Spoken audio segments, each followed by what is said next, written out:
Good afternoon. I'm Rebecca Montanari, Vice Rector for Digital Transformation, and I'm deeply honored to welcome you on behalf of the University of Bologna at this distinguished occasion, which brings together renowned leaders representing both academia and industry at the forefront of AI intelligence, artificial intelligence research. I express my sincere gratitude for your presence here today at our university.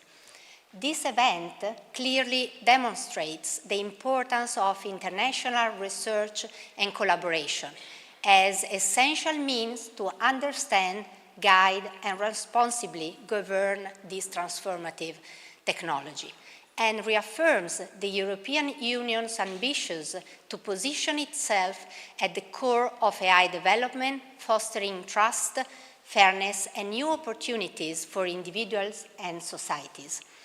Since 2018, the AI research community has advanced the vision of establishing a European central hub, first articulated by the CLARE initiative.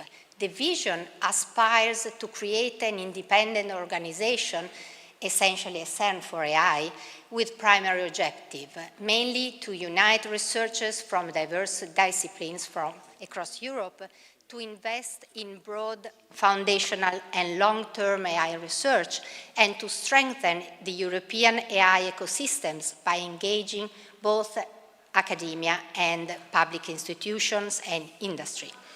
The challenges posed by artificial intelligence must be addressed collectively as a European research community and through an interdisciplinary approach.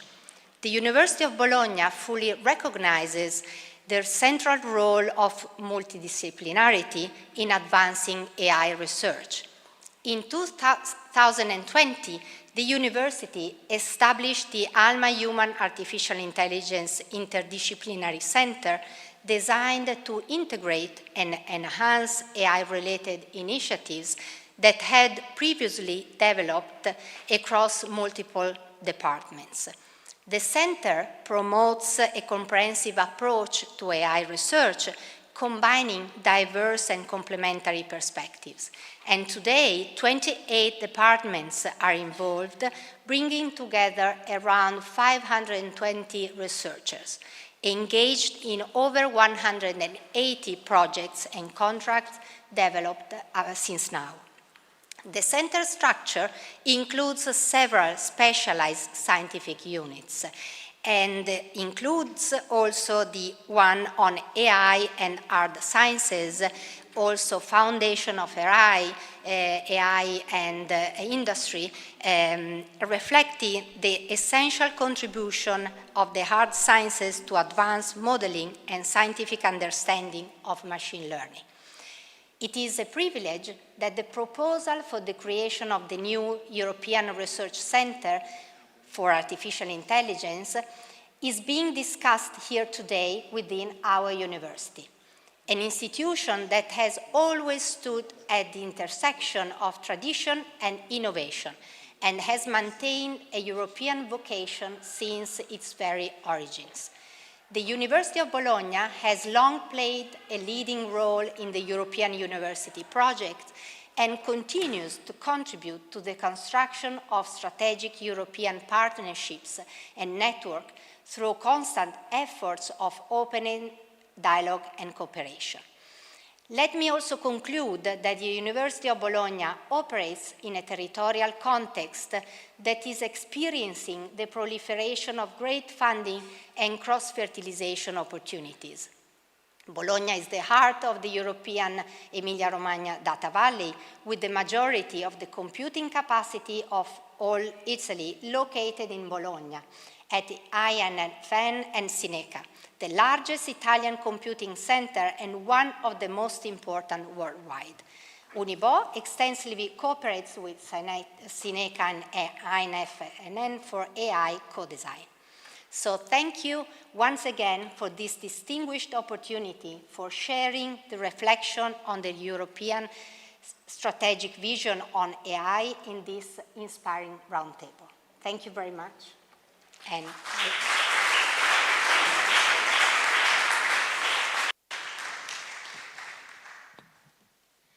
the Roundtable is now open. We remind the panelists that they will have 7 minutes each. We'll begin with Pierluigi Contucci.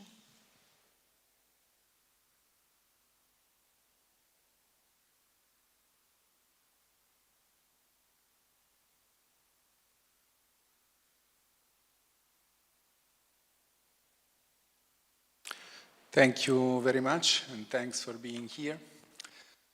I have 7 minutes. I hope to be in the limits. So, between the end of the last century and the first decade of this millennium, Europe progressively abandoned industrial competition in the digital sector.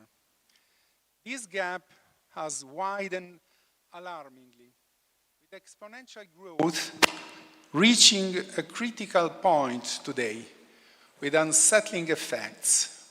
The main driver of this acceleration is the onset of the industrial revolution that we call artificial intelligence. From image recognition to chatbots, from protein folding prediction to new design of materials, this technology could have an impact on GDP that may eclipse even the post-World War II economic boom. Such an unstoppable economic momentum will bring effects across various regions of the world.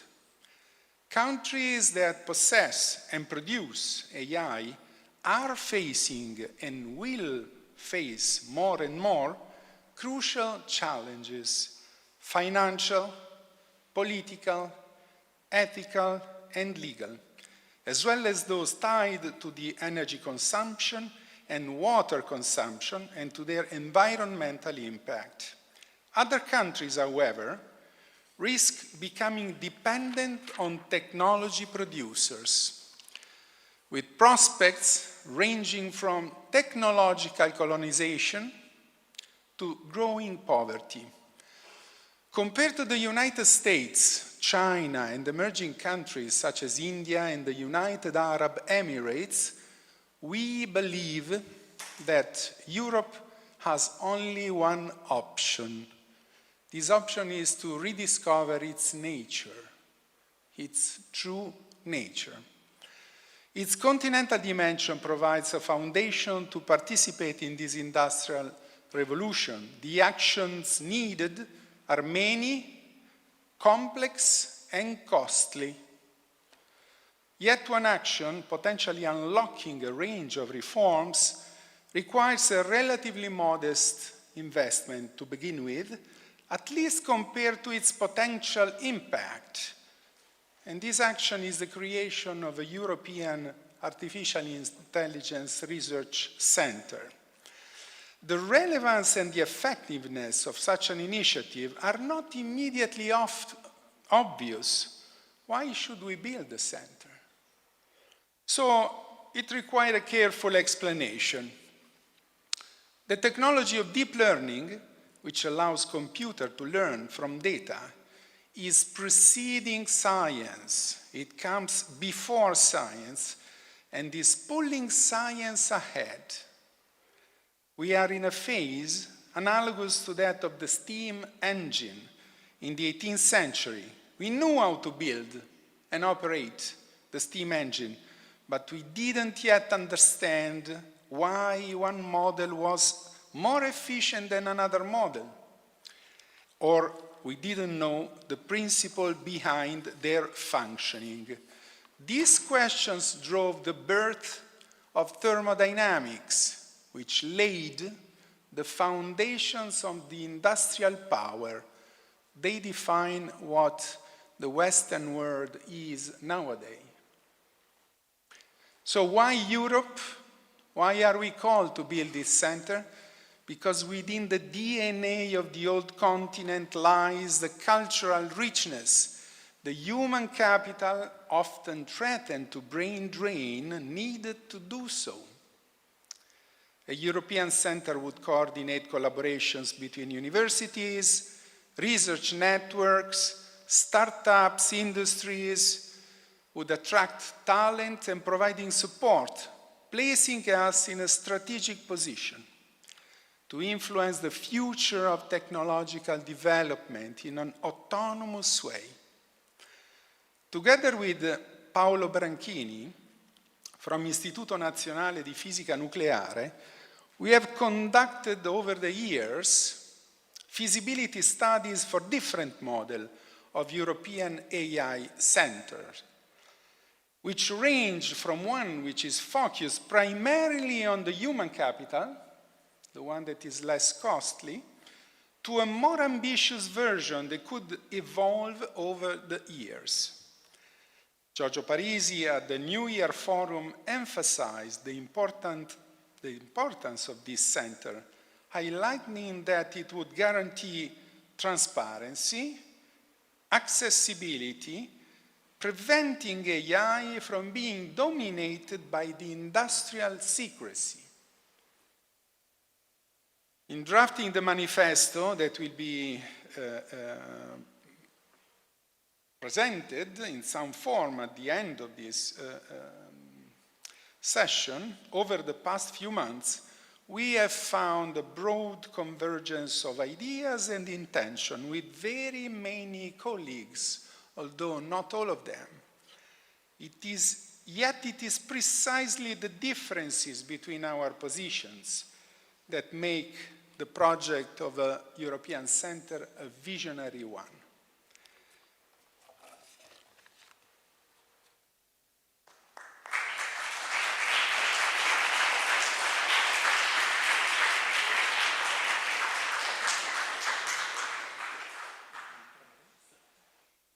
Just an announcement.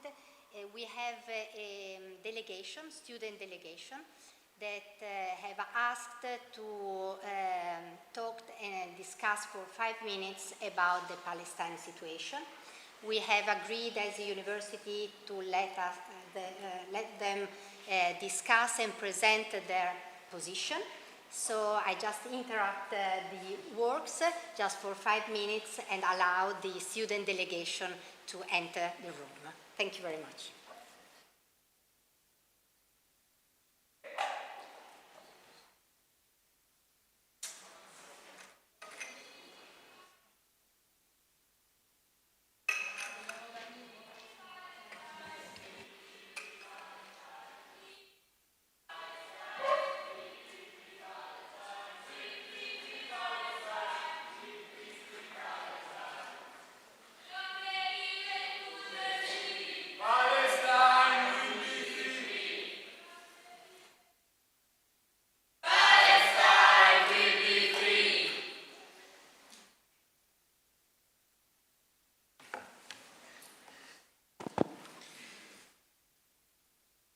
So good afternoon to everybody. We really want to thank everyone for this opportunity. We are the students that are fighting inside the university in solidarity to the Palestinian people and their resistance. We, as students, express the necessity, the urge, for a European Center for Artificial Intelligence to place human dignity, social justice, and collective responsibility at the heart of its mission. In recent years, we have witnessed the use of surveillance and automated analysis technologies such as Palantir and Lambda AI in context of war and oppression. Tools deployed to target civilian population and to legitimize genocidal practices. These applications are not accidental deviations, but direct expressions of a paradigm that views knowledge and technology as instruments of domination, profit, and destruction. In light of this, we believe that research on AI can no longer be falsely considered neutral, nor detached from its material consequences.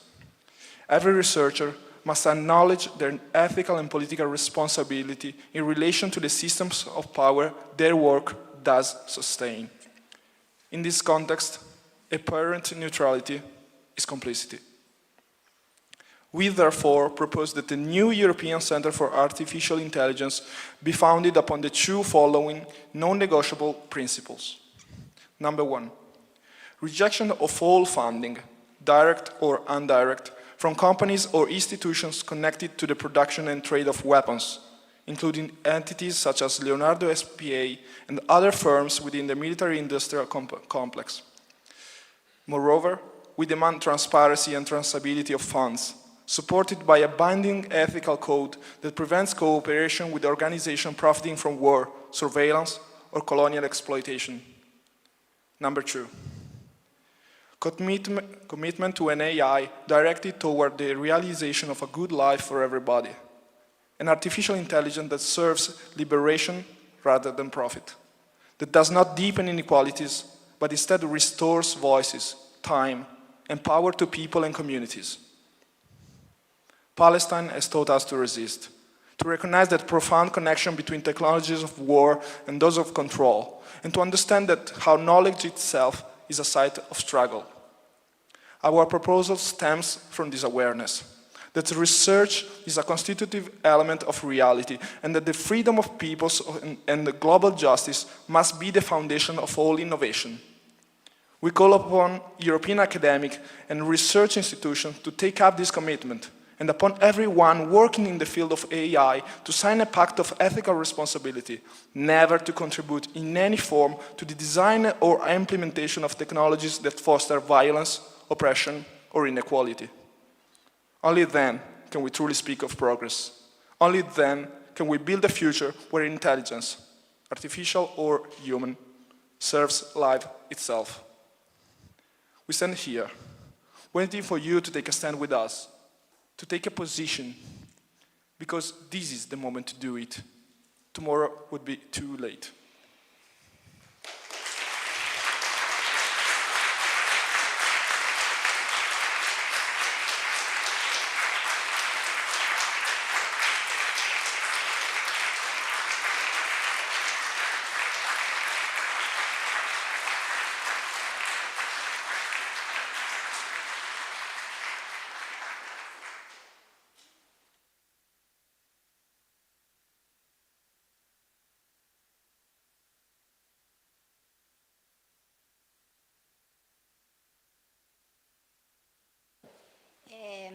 If there are some questions about the talk, of course it is open, the dialogue, so if you have questions, they are available for answering. Okay.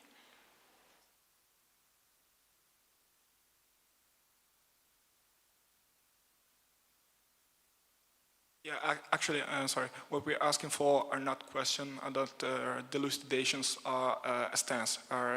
We're asking you to take a position to, with respect to what we have just said, with respect with what we have asked you, and the situation which is going on in this very moment. Thank you, everybody.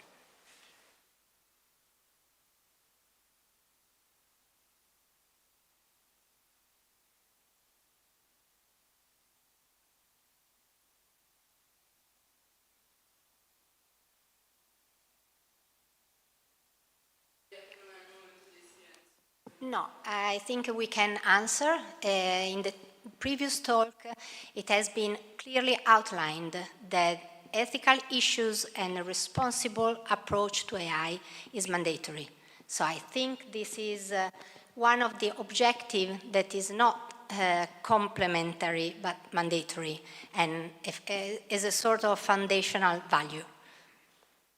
So we can say that all our university and the European Center have clear these values and work towards the use of the technology in a proper way, ethical way.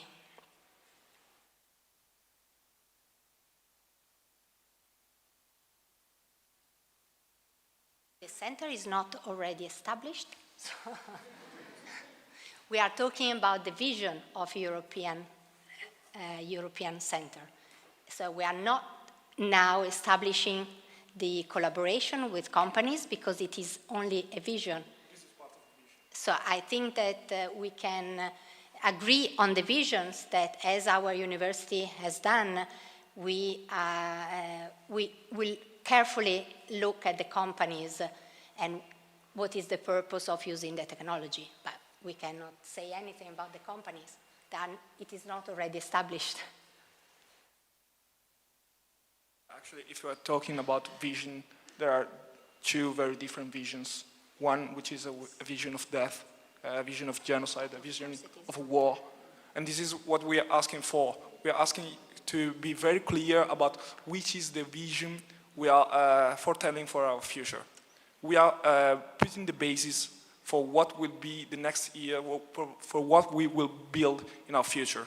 And we're talking about visions.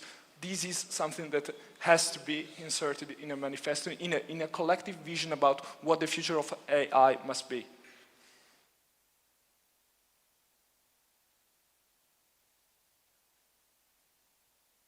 Hello everybody, sorry for taking for another moment the microphone. I would just like to say that in the ethical agreement of our university is already present a part that talks about an ethical point of view on research, though even if this is clear, there are material relationships between our universities and companies that finance war, that are still financing the genocide. Therefore, we're just not talking about vision.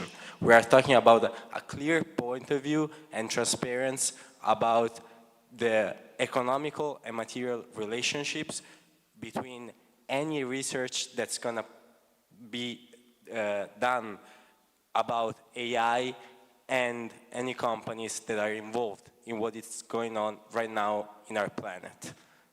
So not just vision, but materiality and economical relationships. This is the point.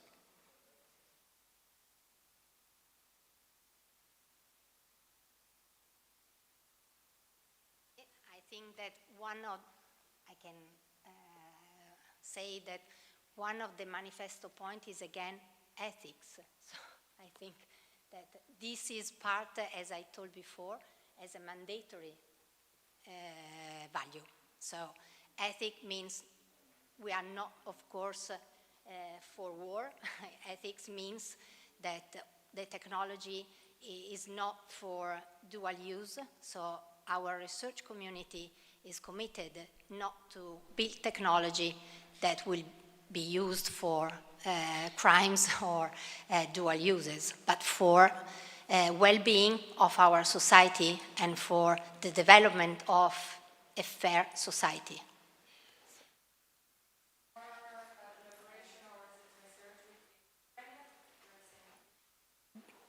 We are not building, they have not already built. The European Center is not already built. So, of course, the manifesto of the European, the manifesto it will outline this. I'm not, I can leave the discussion, but the manifesto has ethics as a value. As will you just say that you will and then l'accountability as often happens? Our university has already approved for account. We can open the discussion, but of course we have approved and our and it has been just recently approved. And so you know the position of our university.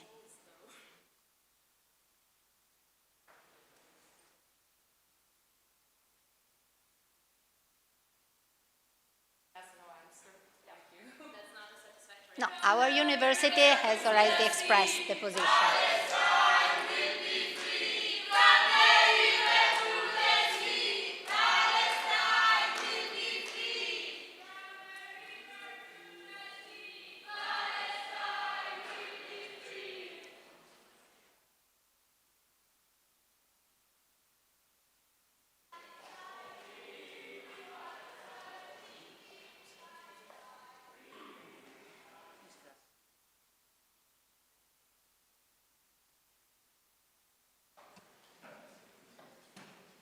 Now, Paolo Branchini is invited on the stage.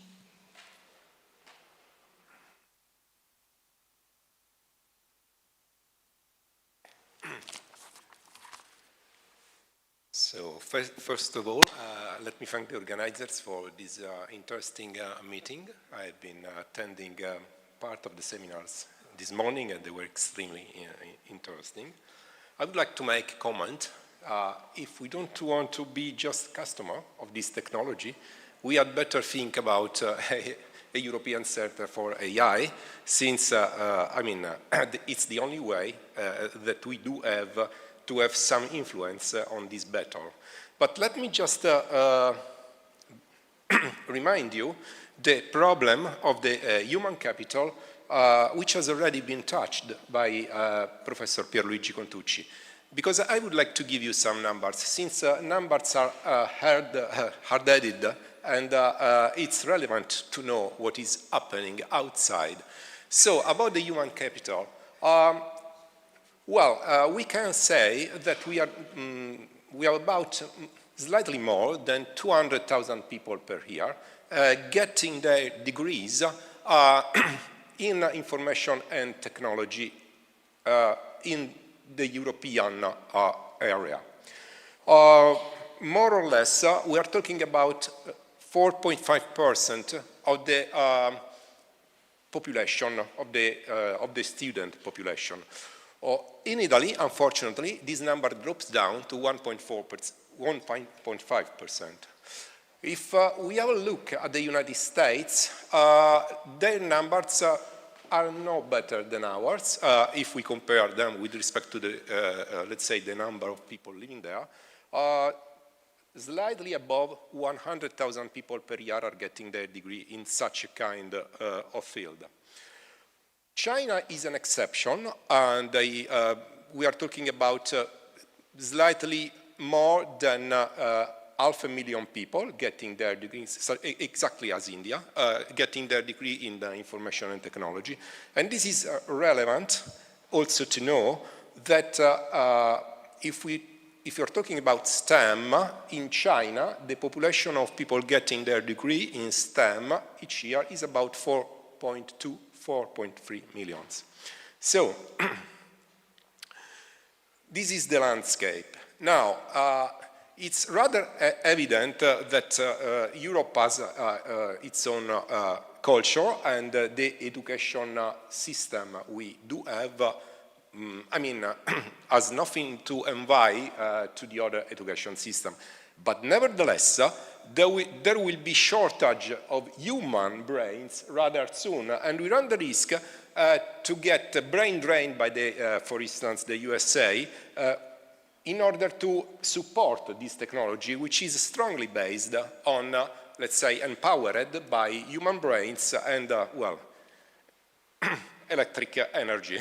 So, now, why a center for AI, which in our mind should be quite similar to the CERN, and what kind of model has inspired us? Let me just say that the CERN model is extremely inspiring, because we have, let's say, a huge center, which in connection with the local area center, targeting, of course, the same object, work together for the discovering and to improve our knowledge in physics. I think I don't have to remind you all that in 2012 we discovered the Higgs at CERN, and Peter Higgs got the Nobel because of that. So there is, let's say, this kind of center which, in a sense, drives the research in Europe. But first of all, before being a giant, in a sense, because it has a large accelerator, it is a place where, let's say, human people, where the people can aggregate and can meet each other and finally set up a community. Now, there are, though, several differences. I mean, an AI community had better to propel also our industry community. Why? Because if I read out the McKinsey figures, I discover immediately that if we manage to close the gap with the United States, which could be hard, if not impossible, in principle, by 2030, we should manage to have an increase of our internal gross product of about 3.6 billion euros, which drops down to 2.7 if the situation does not improve very much, which means that we are talking about an increase of the gross internal product of about 14 to 20%. A similar, let's say, estimate is true for the United States, while for China, they think their situation would be much better, and China should increase more or less, according to McKinsey Institute, by 26% of the internal gross product. At the moment, these three geographical areas have more or less all the same internal gross product. We're talking about 90,000 billion dollars for the EU, 27 for the US, and 18 for China, which means that we are, let's say, coming close. So there are several options that can be, let's say, studied. Let's say the first one, and maybe the one which targets the problem of aggregating people, could be the one which sets up, let's say, the community, exploiting a robust initial computational capacity, but also, let's say, setting up, for instance, the provision for 200 employees staff and the creation of a small data center and office. Now, this is what we call the phase one, and its target would be, let's say, to aggregate the people working in the field and the launch of the first scientific activities. The setup would, let's say, foresee the possibility to have accommodation infrastructures and, let's say, a starting point of a pan-European network. In this case, the center would be quite cheap in a sense, because the total startup would amount at 150 million euros per year, with, let's say, an annual expense of about 42 million per year. And this is this would be a very small center with a very limited capacity. The capacity would be, let's say, somehow limited by the energy budget, which is foreseen to be of about, let's say, 0.05 terawatt-hour per year. Of course, this kind of project can escalate. In principle, we could reach a situation where we have a center as big as the CERN with a target final, let's say, a target final energy power of about 300 megawatt continuously driven by the electric network. So that's all on my side. Thank you very much for your attention.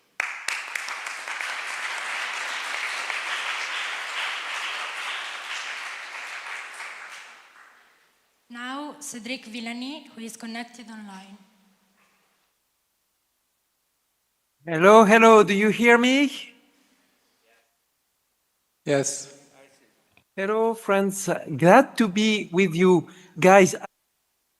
Also to meet again on that occasion Bernhard Schölkopf, who was very active about the international reflection, and I was working on the mission that was the start of the French national strategy for AI back in 2018, and also it was part of my mandate at the time to work on the European strategy. And as I can say that within the national system, the implementation of recommendations and strategy was not bad. At European level, it is much below the expectations which I had at the time. Let me, in a few minutes, say some of the things which I gathered from the discussion of those days and the hundreds of meetings that I've been in related to AI since then, mostly with a political view and sometimes with a scientific view. I had also numerous opportunities to discuss from close with people doing development and programming about AI and so on, and also it's very enriching subject. I will have to leave just after the my presentation. Actually, I'm currently in another AI meeting here in Normandy, which is all about the AI and society and in a local perspective. My personal definition of AI after all these years is currently AI is the activity of automizing tasks which one would have believed were reserved to human beings or biological intelligence and which attract the buzz. And this is one of the big topics and issues about AI. It attracts the buzz, and when it attracts the buzz, you get into, you talk about AI and so on.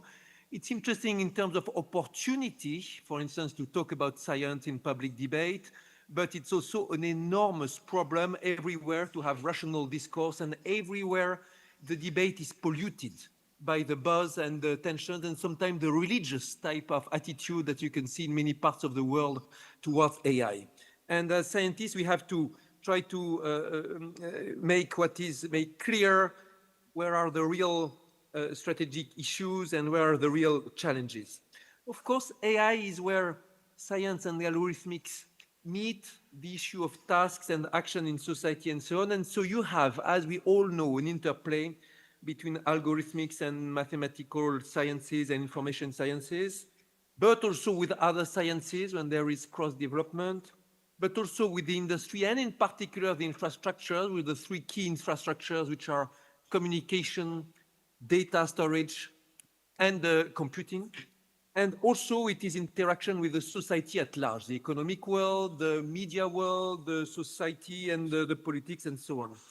Over the past few years, we have seen very strong evolutions in terms of strategic importance of AI for countries and especially in the military area, in the propaganda debate and area, and in general in terms of power. You have now, for instance, Department of Energy in the US says here and there explicitly, you know, my task is to make sure that the AI sector in US has as much energy as needed because we believe that AI is what will give us the power, and this is political power. And you have the issues of war, which are being changed by the day by the use of AI. In France, we have one new laboratory especially for AI for military, one new laboratory which is specially dedicated to identifying propaganda, destabilization by Russia or everywhere, and preparing the fire back and so on. And so it has become a challenge, a stake of power, very much more in the past few years than what it used to be in 2018. What can we say about science and AI? First, AI impacts sciences at a very diverse level. From what I see, by far what is most impacted are sciences in which there is a large experimental side and in which there is a lot of combinatorics involved, lacking rules and having many examples. This means medicine, and after medicine, it's chemistry and biology. It's less true of physics, and it's even less true of mathematical sciences. And it's normal if you think about it. And in these various fields, we also see that in these various areas, the sciences and the scientists have been good over the past decade to internalize the stakes, the challenges, and the research. And you see, for instance, in medical research now, very interesting research which is being made by the new universities and the teams and the agencies specialized in health. And they are partnering with the big players of infrastructure and AI. It's very different from what was occurring 10 years ago, in which the impression was that the research was being made in the laboratories of the big guys, IBM, etc. And we can see that there are here some very interesting things and debates about how sciences will be impacted by that. And I have no trouble and no real worries about what will occur about this. Now, what is much more tricky and interesting is the way that the science is used for the development of AI. As we know, AI remains very much related to experimentation, is more experience-driven than rule and research-driven. Some people would say it's even in a pre-scientific state. The judgment is probably a bit harsh, but there is something to it now. And it's important to continue in the research, both to continue doing experiments and work on the art and savoir-faire, and to continue looking for big principles and fundamental research about it.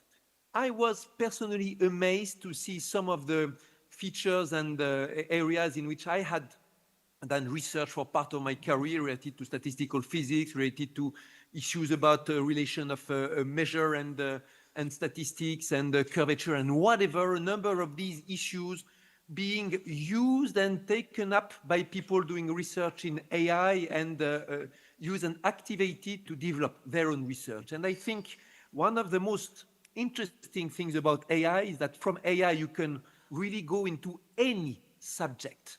I mean, this is true for society. From AI you end up doing working with politics and working on sociology and history and economics and whatever, but also within sciences, because AI is very metamorphic and transforms and goes on in many areas. It's very fascinating for this reason also. Let me say that if you look at the research networks among AI in Europe, the situation is not much better than what it was in 2018. In 2018, we could see that it was underfunded in terms of research compared to other parts of the world. We could see that the existing networks were competing against each other and not funded to what they should be. And we could see that the amount of networking and value of the networking and construction of a European community was not well enough advanced. And the recommendation for this that were in my report or in other reports have been just a little bit fulfilled, in my opinion. We can see that Europe does have some great assets. One is human capital in terms of this, with great engineers, great researchers, great young people doing this. And the interesting thing is that given the current horrible state of research in the US, we see some people coming back. It's very clear in France, due to the political situation in US, due to the fact also that research in the big players has become much more opaque and much more competitive. 10 years ago, the people would go there and say, oh, I'm going to this, to Google or whatever, and doing open research is cool for the advancement of the world. And some of them come back saying, no, I've not paid to do now working like 24/7 and concealing the results of my research to the other. I want to contribute to the public good. We've seen in France recently some projects like Mistral AI or QTI and a few others which have managed to capitalize on this and use this coming back. By the way, the head of Mistral is a former Google researcher, and the head of the research lab for the military is a former Google employee too. And there are many others.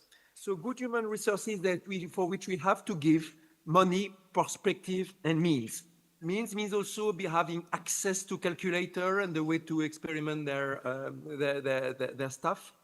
We are not bad in computing. We've seen it with the launching of Jupyter recently near Aachen and so on. And there has been some progress in France. There were some supercomputer projects for the means of the research community, like Ad Astra, like Jules Verne, like Jean Zay. Now with Jupyter, these are 4 supercalculators, which is not total great, but is much better than what it was a few years ago. On the other hand, when it comes to storage and cloud facilities, and when it comes to communications, we are really dwarfs in terms of the industry, and that's something we have really to work on. What else are we good at? Europe is a continent in which there is some appetite for scientific culture, and it's good to use. AI is a great subject to take the public in for science stakes. So I am organizing every summer a conference of 2 weeks in Greece about mathematics, music, and other things. Last year we had a cycle of public lectures about AI and science, AI and algorithmics, AI and music, AI and ecological and environmental science, AI and meteorology, an area which is very impressively moving thanks to AI. And it was quite a success in terms of audience. So it's a way also to get in the public, and the fact that there is support is something interesting. In Europe, we have some good culture of open source, and it will not be a panacea, but for sure it will be part of the game. And we are proud to say that Mistral is quite more open than a ChatGPT or whatever. We know that Meta, even though there is debate about it, likes to be is in part open, and that was in particular on the influence of Yann Lequin and other people in France who insisted that it has to have some dose of opening. What we are lacking definitely in Europe globally are the coordination. It's good to remind, and we should remind every day and teach our kids that the Ultra project for the cracking the Enigma code during Second World War, which changed the face of the war, was not just the result of UK brilliance, but also result of combined effort between the French, the Polish, and the British in terms of collaboration between the military and Cédric, I'm sorry. You have 7 minutes. and you are at 11. Of okay, course, let me conclude by saying that everything that goes in the direction of more means and more coordination will be an asset for us as scientists and us as Europeans. Thank you, my friends, and good luck.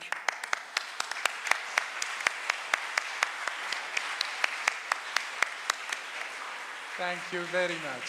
Thank you.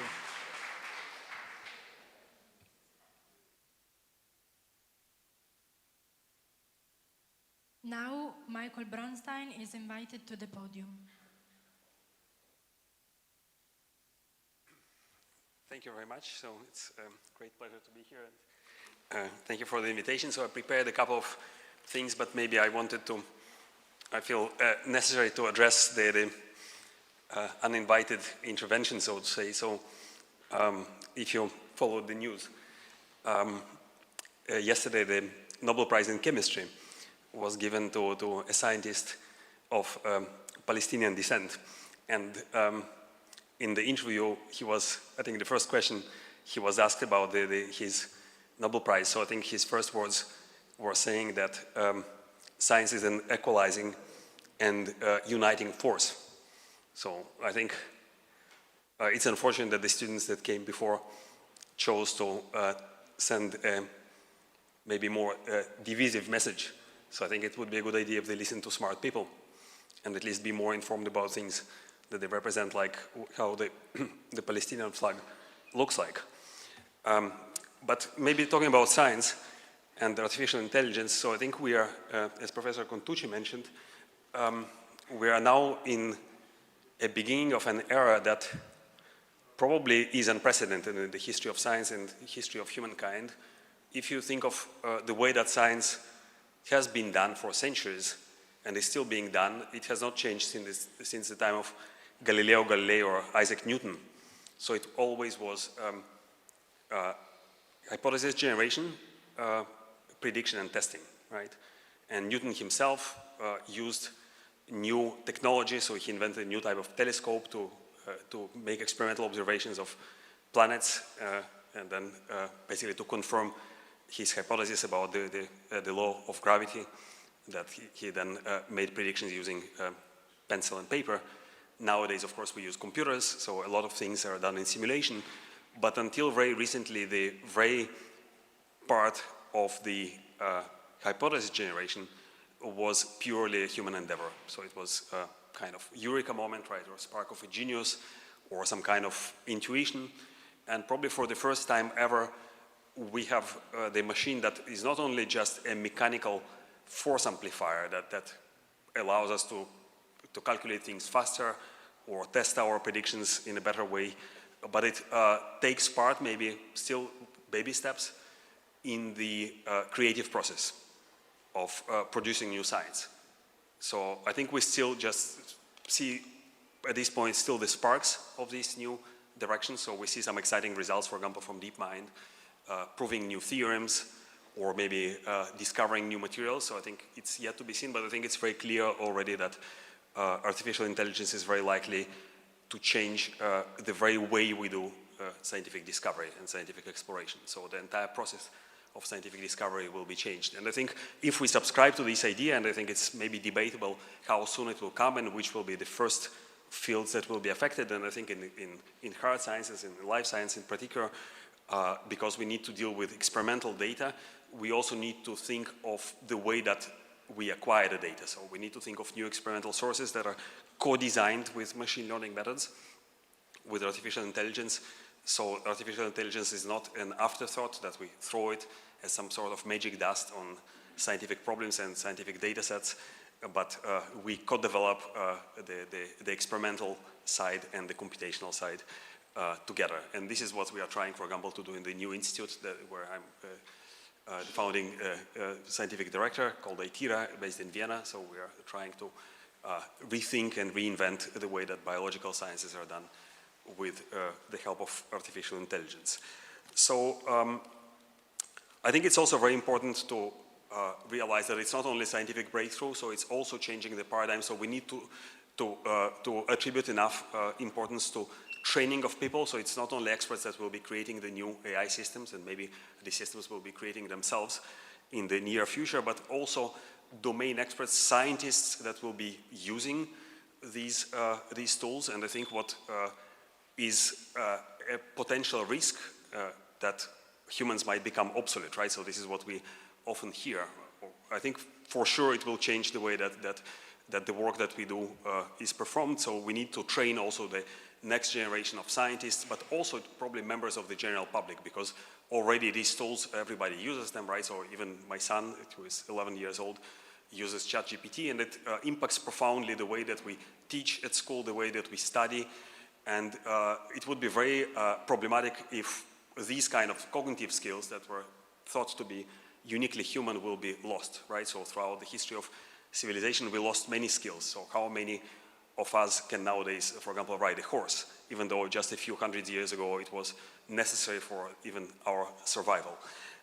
So this is something that is important to take into account, and we need to make sure that this part of our brain doesn't atrophies in the near future. So I think it opens remarkable opportunities. It might bring the new golden age of science, but I think we need to realize and think, and maybe also transmit this message that artificial intelligence is not some kind of force of nature that comes our way and we have nothing to do with it. It's actually a technology that we develop, we shape, and we can make and we need to make sure that it is used for the benefit of the society, and it's an amplifier rather than the replacer of ourselves. Thank you.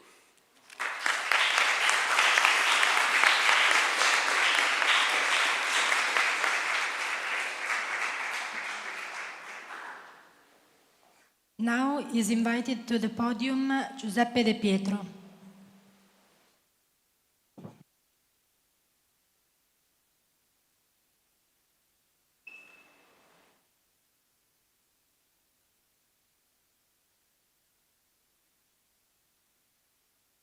Okay.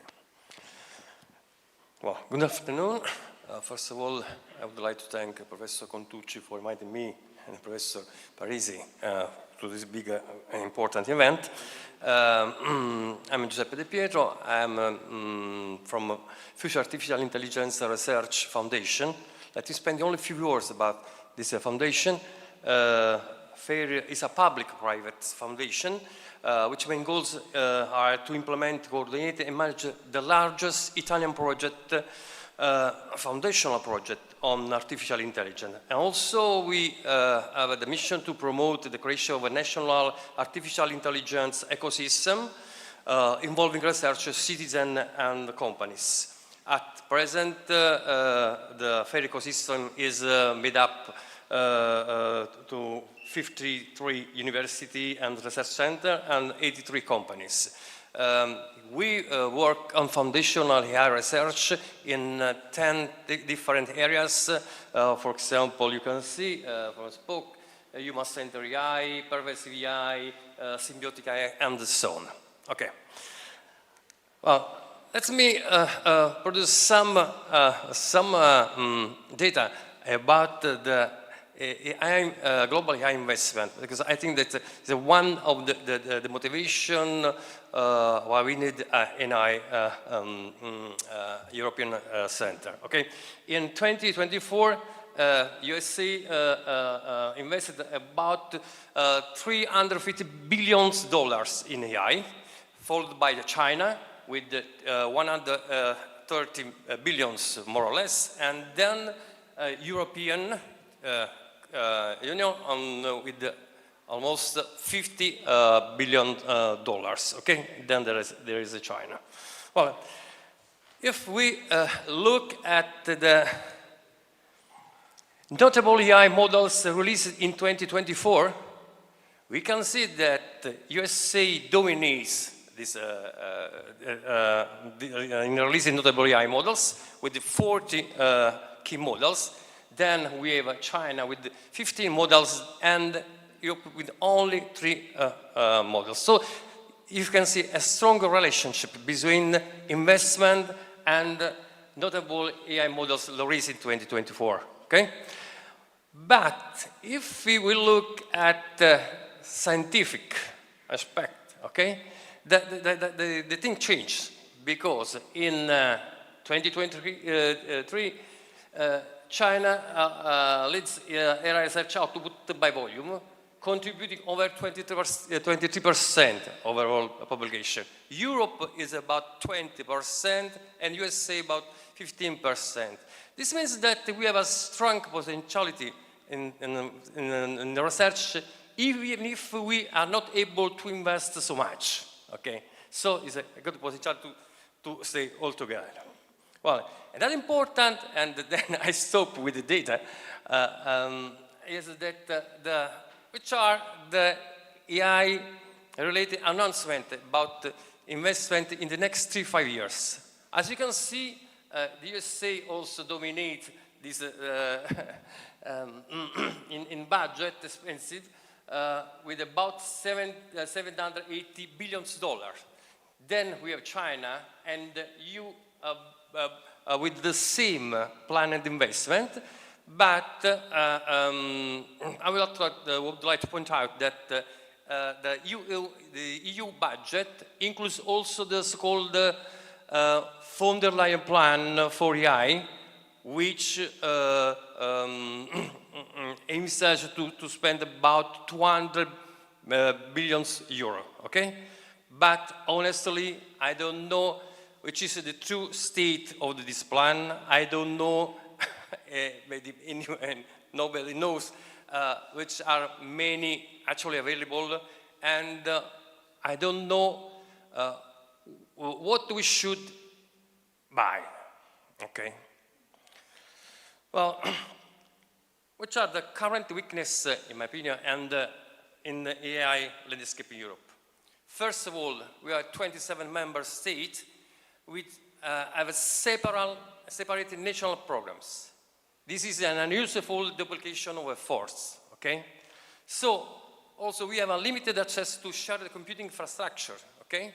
And also, very important problem is that the talent drain to USA and China due to better funding and the research ecosystem. So we have some difficulties in competing with big-tech scale of investment. And so why we need an European unified AI hub? First of all, we have to improve our global competitiveness. Europe lags behind USA and China in research and innovation. Then we have to bring talents together, okay? Fragmentation across EU country limits collaboration and slow innovation as well. Then we have to coordinate and concentrate our effort. A centralized world-class AI center could pool resources and attract top talent, similar to CERN in physics. And last but not least, Europe needs to achieve its own strategic autonomy. Europe needs to reduce dependency on foreign AI ecosystems and ensure ethical, human-centered AI aligned with European values. And this is, in my opinion, a very, very important topic, our values. Now, what we should do? In the next 5 years, USA and China will consolidate their AI dominance if nothing happens in Europe. So, without a unified European center, the innovation gap will widen further, I think. So, our goal should be to establish a European center, research center, hopefully by 2027, okay?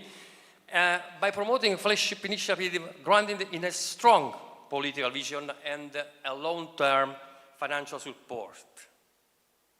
Just as a CERN places Europe at the forefront of physics, a European AI center can secure our position in the AI revolution.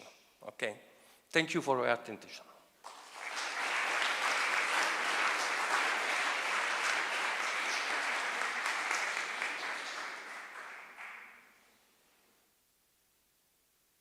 Now, Stefano Leonardi is invited to the podium.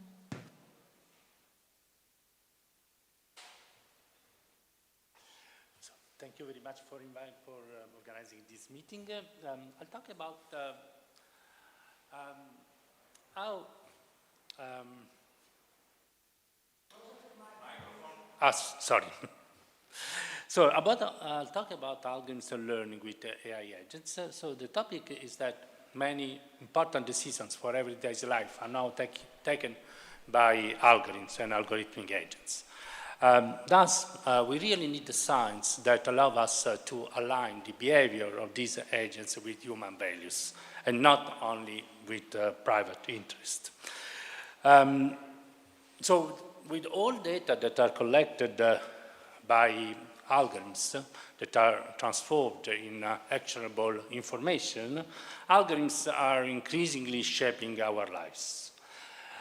Algorithms on digital platforms influence what products we buy, how we get where we are going, who we connect with, how we work. So it's now increasingly taking many important decisions. And algorithms are getting more complex and active, especially with AI agents that take high-stake decisions. So how do we ensure that algorithm behavior aligns with human values? There are three main fundamental criteria for formalizing this alignment that are transparency. We can rigorously predict how algorithms behave and they interact with us and with other algorithms. Fairness. We like that both humans and algorithms are given a chance to benefit from the interactions. And efficiency. So we like that in order to not stifling the competition and innovation, the outcome of the interaction should increase the overall prosperity. So these criteria can be recognized by recent regulation from the EU, the EU Digital Services Act, the EU Digital Fairness Act, the EU Digital Markets Act. But the problem is that we still lack the theory that explain how to build algorithms and artificial intelligence agents that can provably meet this regulation. So and I think this comes pub science that we need to develop, for example, in this research center. How do we provide the guidelines for designing algorithms and AI agents that can actually meet the regulations? So just a little bit, maybe more on the technical side, whenever we talk about strategic agent, the right conceptual framework is the one of game theory, complemented with algorithm design and machine learning.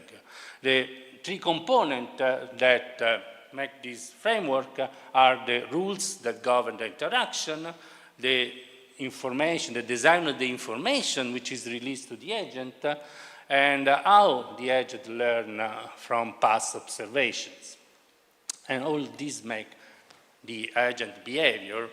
And the new science that we need to develop is how to construct this framework in order that we can steer the agent behavior towards favorable equilibrium, favorable direction. And how can we predict what would be the behavior of a system that we are going to construct? So we miss all this science, but this is not just a new science, it's also about science with very broad impact. I'll make just a couple of examples,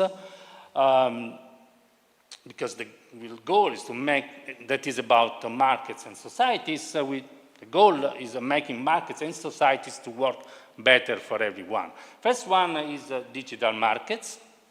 Second one, where still provide most of the revenue of the internet economy. And the second one is human AI collaboration. Since we expect that very soon many tasks will be performed by collaboration between humans and artificial agents that may take decisions like job hiring, job compensation, school application. So we really need to align this behavior with human values. And of course, there are huge investment from companies in these two sectors, and public science cannot fall behind.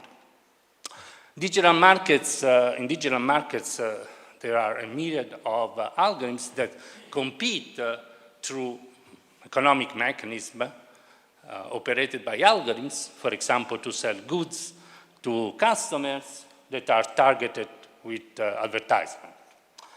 And we know that most consumers and businesses are negatively affected by trading practices because they include privacy violations, price discrimination, collusive by behaviors. And, coming with a framework, with new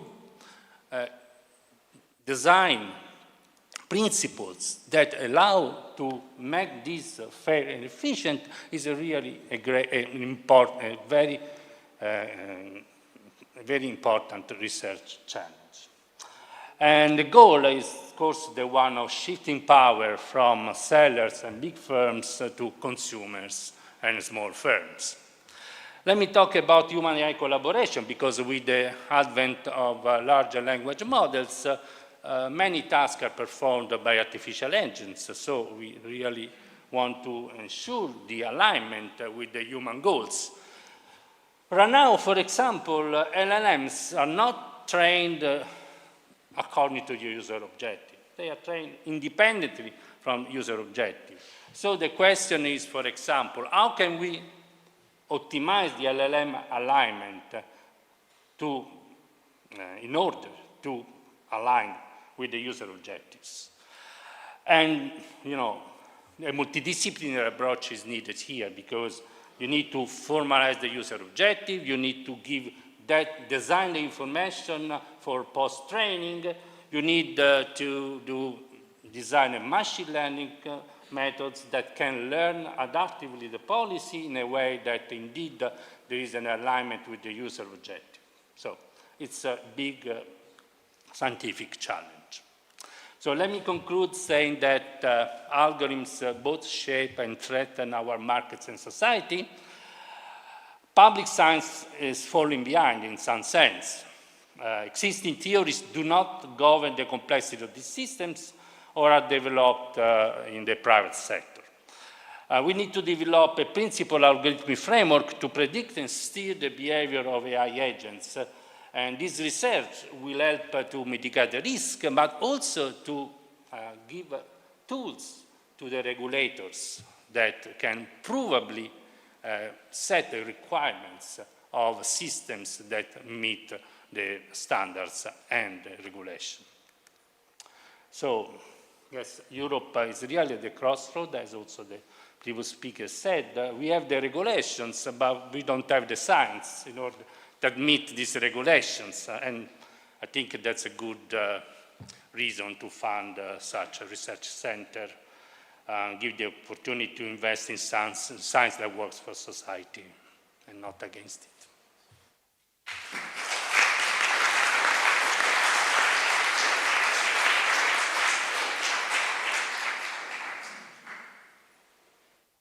Now, Marc Mézard is invited on the stage.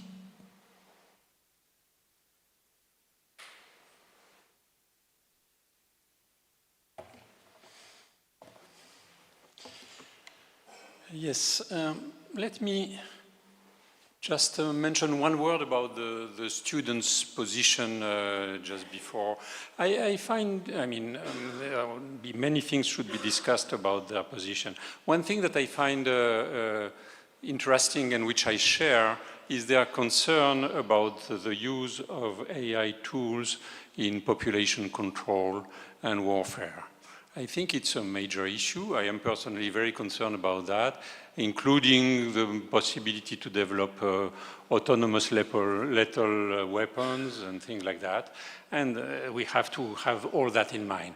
This being said, I think it is an argument for developing the research on AI at the highest level in a framework which is well controlled and which is dedicated to trying to develop AI for public good, which is what we want to do. Let me mention a word about the CERN of AI. This is a word that one sees here and there everywhere. Everybody speaks about the CERN of AI, and I think that it is extremely polysemic. First of all, it encompasses developments which are networks of infrastructure, which are maybe a theory lab, maybe a big lab with a big instrument. All of these are different schemes. What we all think is that we have to try to remember the message of CERN and the success of CERN. So if I go back to the end of the 40s, let's go back to the creation of CERN. The end of the 40s is the moment in which in Europe the nuclear physicists were starting to be very concerned because they found that Europe was lagging behind the US, very far behind in terms of nuclear technology. And they started to discuss what should be done. One should do something to develop a nuclear technology in Europe. There were, by the way, two big tendencies at that moment, represented by strong personalities. For instance, Niels Bohr and people around him wanted to develop a network of European labs doing research on nuclear technology. And in the end, it's more the direction of Amaldi, Auger, etc., which brought to the creation of an instrument which was the CERN. And it's interesting to see that nowadays, I think there is a large consensus in Europe to say that Europe is lagging behind the US and China about AI technology. That's a fact. I mean, look at the large language models, it's obvious. And then there starts to be, naturally, discussion about what should be done. We should do something. Should it be reinforcing the network? We have done quite a lot of network within the countries, also at the European level. They are successful initiatives, but in my point of view, one needs to do something else. One needs to do a united center, a center which is dedicated to really the frontier developments of AI technology and the development simultaneously of AI theory.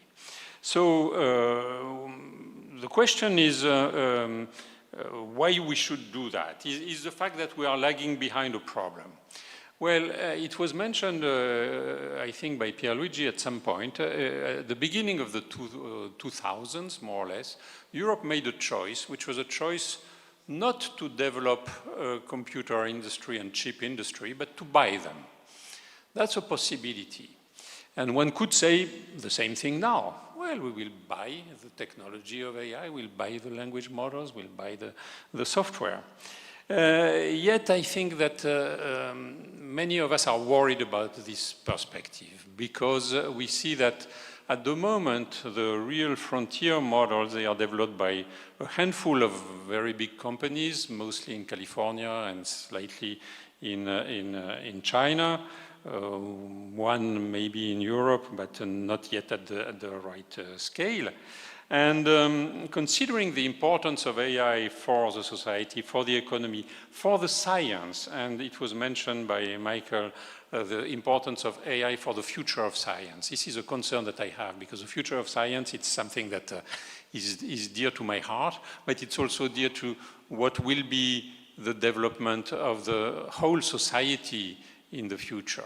And if we have to rely on these softwares that are developed elsewhere, and that we know, and we see it very well in a political situation nowadays, that it can be stopped from one day to the next by a decision, let's say, of, for instance, the President of the United States or someone like that, could stop the things immediately. So I think in terms of independence and autonomy, it's absolutely a strategic move. And this strategic move, it must be done now. It cannot wait. Let us not repeat the mistake that we did with the question of chips and computer industry.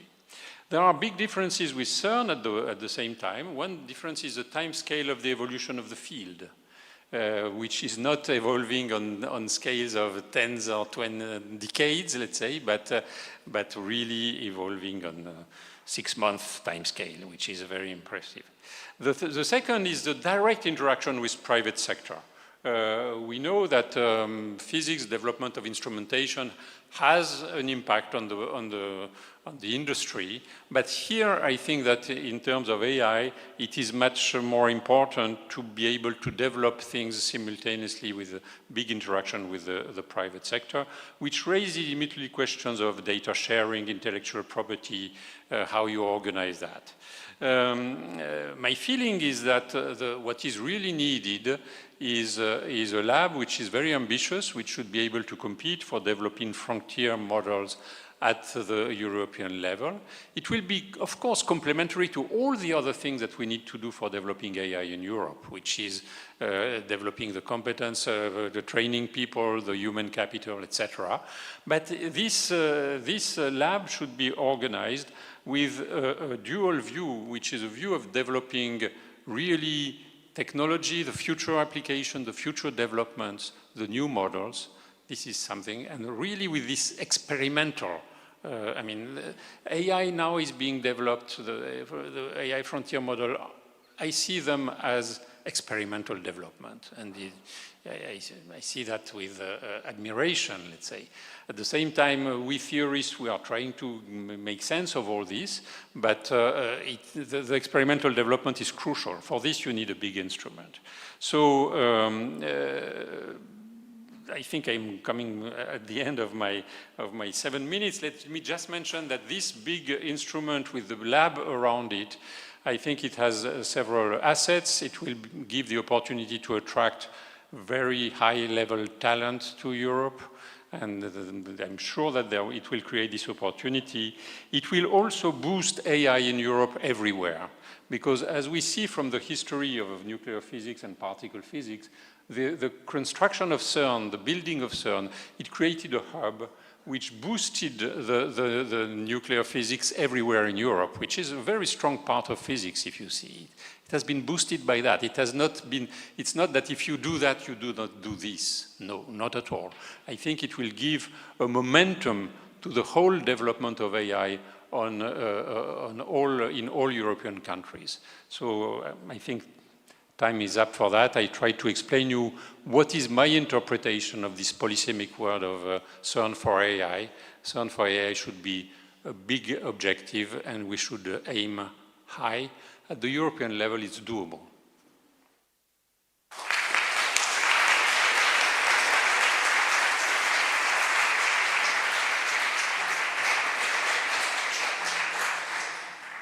Now, Bernhard Schölkopf, who is connected online.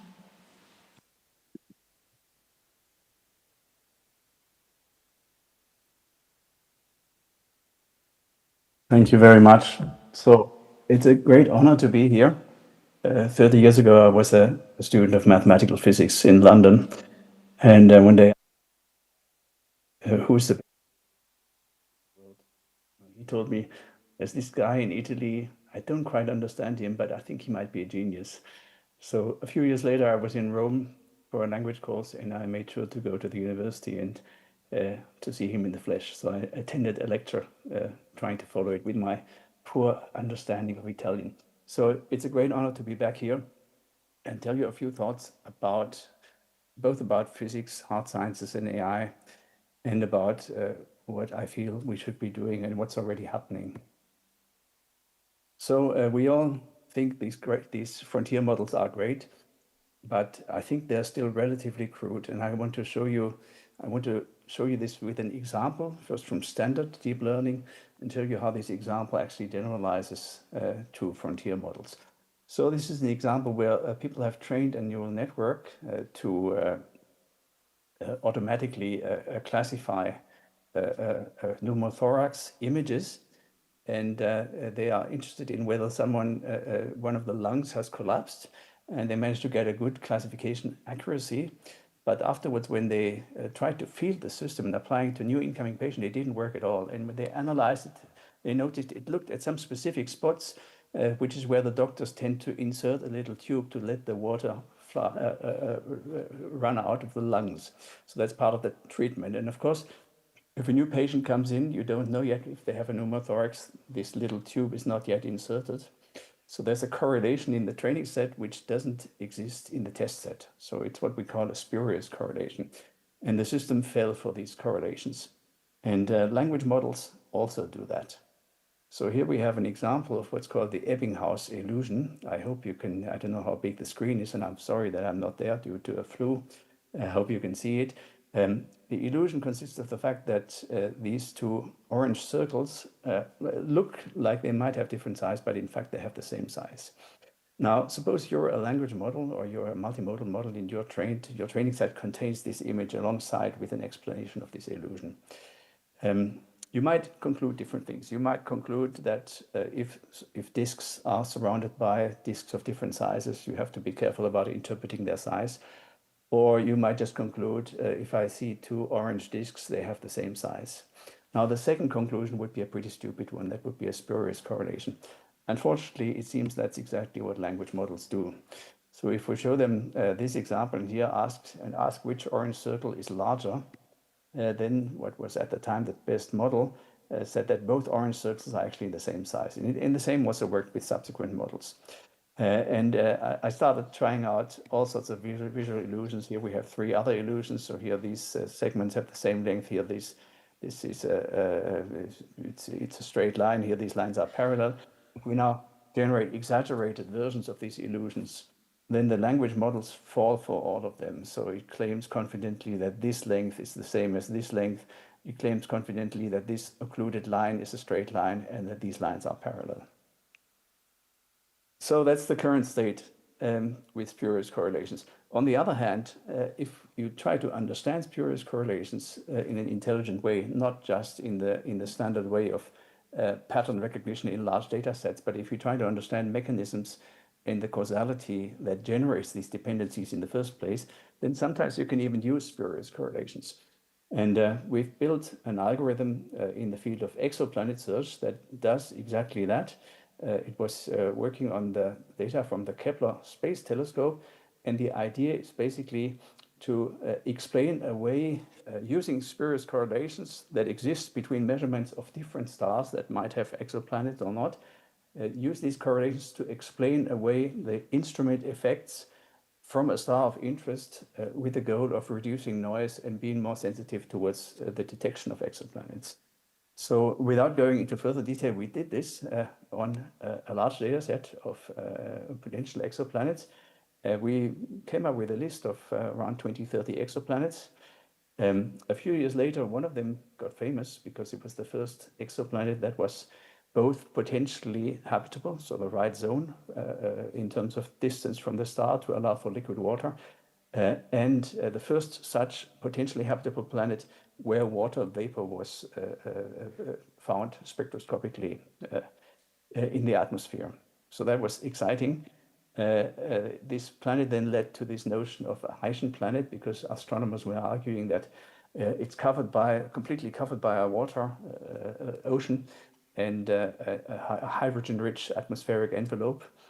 And subsequently, people found carbon dioxide and methane in the atmosphere. And most recently this year, you might have read in the news, dimethyl sulfide, which is a compound that on Earth is generated by plankton. Now, this is very much debated whether they have truly found dimethyl sulfide. And this question also has to do with inference and machine learning, but I can't go into details on that. So this is, it's certainly a hot and exciting area. Now, this is exciting when it comes to applications of machine learning in the sciences. But it's also exciting, this question of causality and spurious correlations are also exciting for AI as a methodology. I'm trying to illustrate this with this image, which shows you that an image is more than just a collection of pixels and statistical dependencies, but an image actually tells a story, and an image tells you something about the effect of interventions. And Konrad Lorenz once said that thinking is nothing but acting in an imagined space. So if you have an imagined space, a representation, it has to support this notion of action. And this is also something that the physicist Heinrich Hertz already understood a long time ago when he said that our representations in our brains are such that we create symbols of external objects such that the consequences of the images that are necessary in thought, so if we simulate interventions in thought, coincide with the images of the consequences that are necessary in nature. So we have consequences of images, images of consequences. A mathematician recognizes this as a commutative diagram. And this is actually one of the most exciting fields I find for AI nowadays, which is actually not very well represented in today's frontier models. So we're still at the beginning of these developments.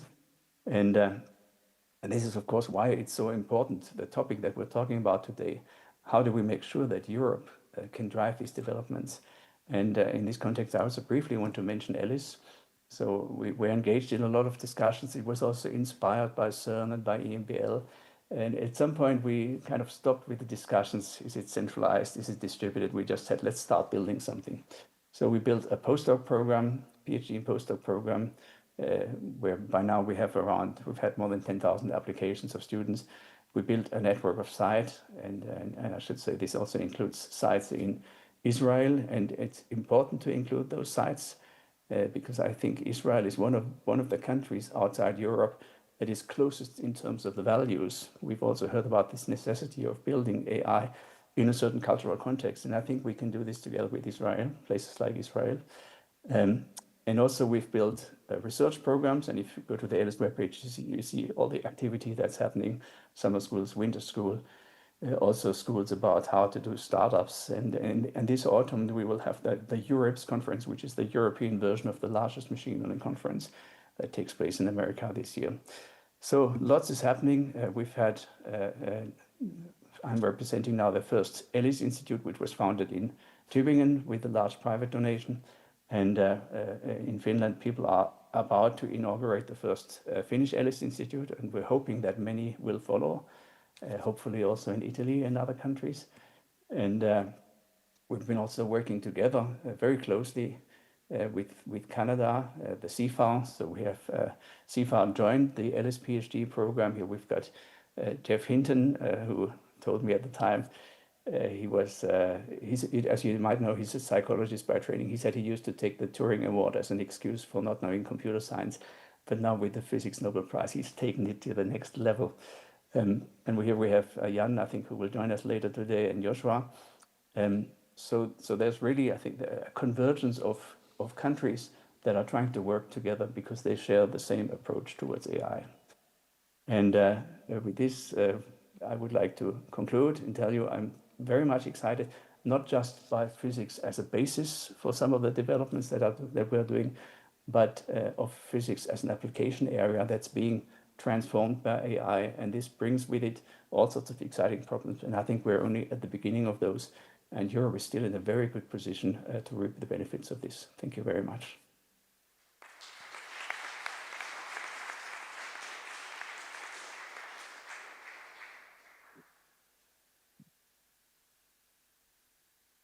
Sara Solla is now invited on the podium.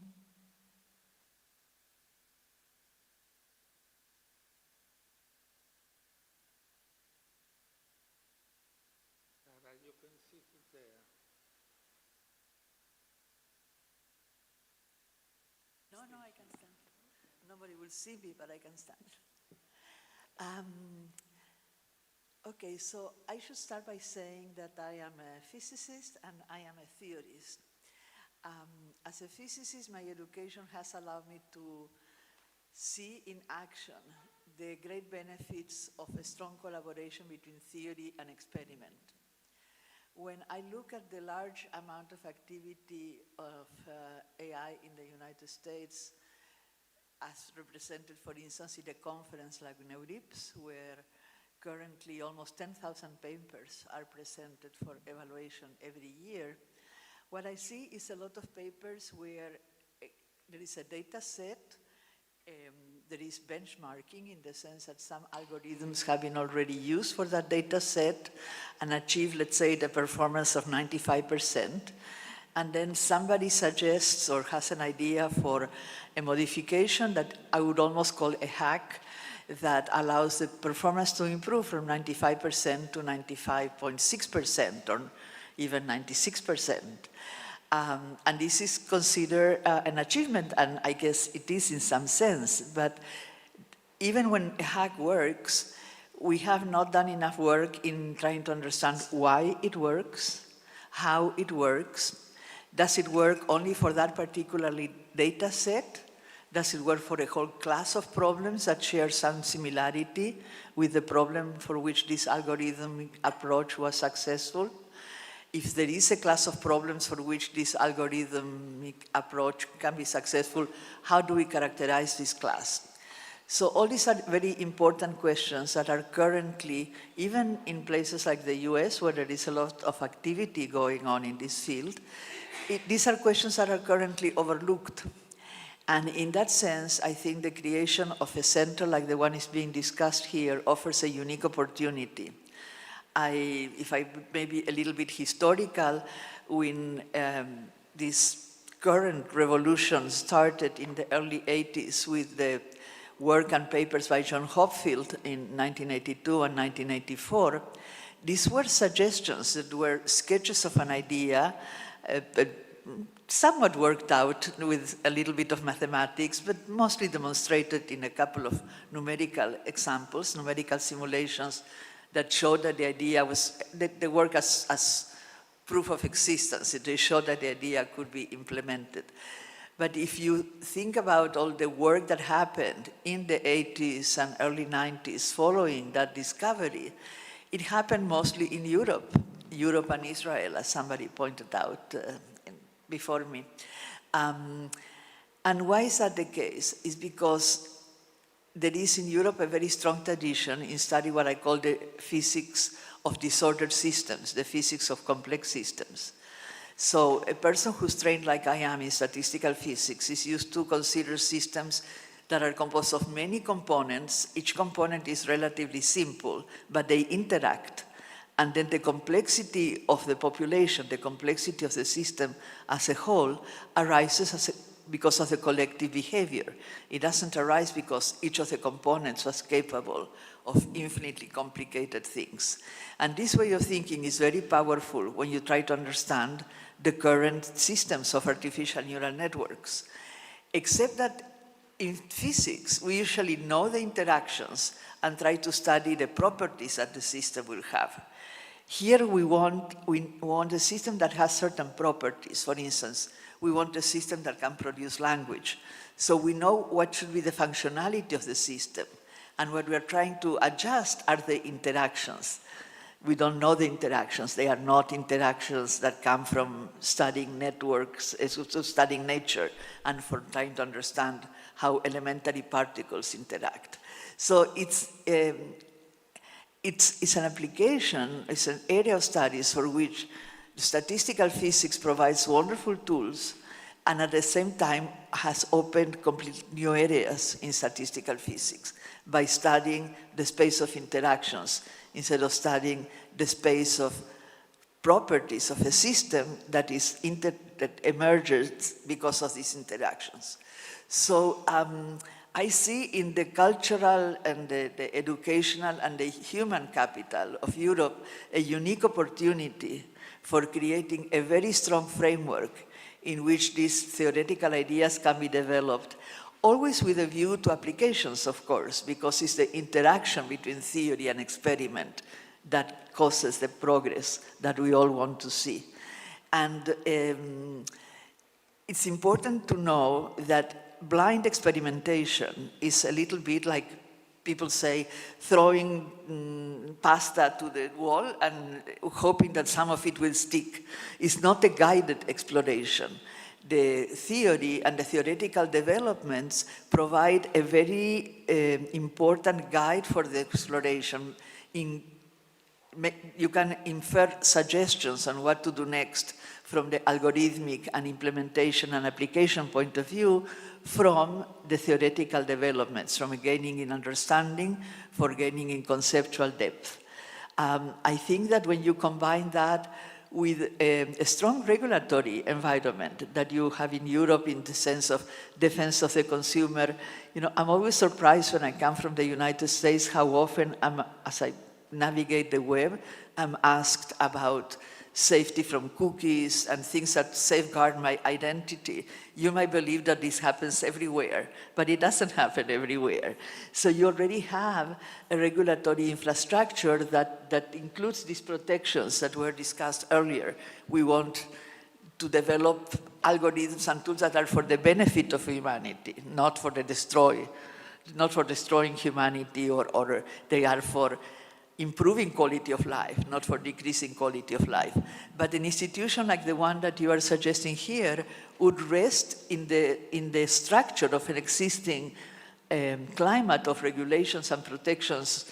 You think of them as protections of the consumer, but I think of them as protections of people who happen to be the users of these tools that will also facilitate this kind of control that we all want to have as a community, which is the control that these tools are developed for the good of humanity and are used for the good of humanity.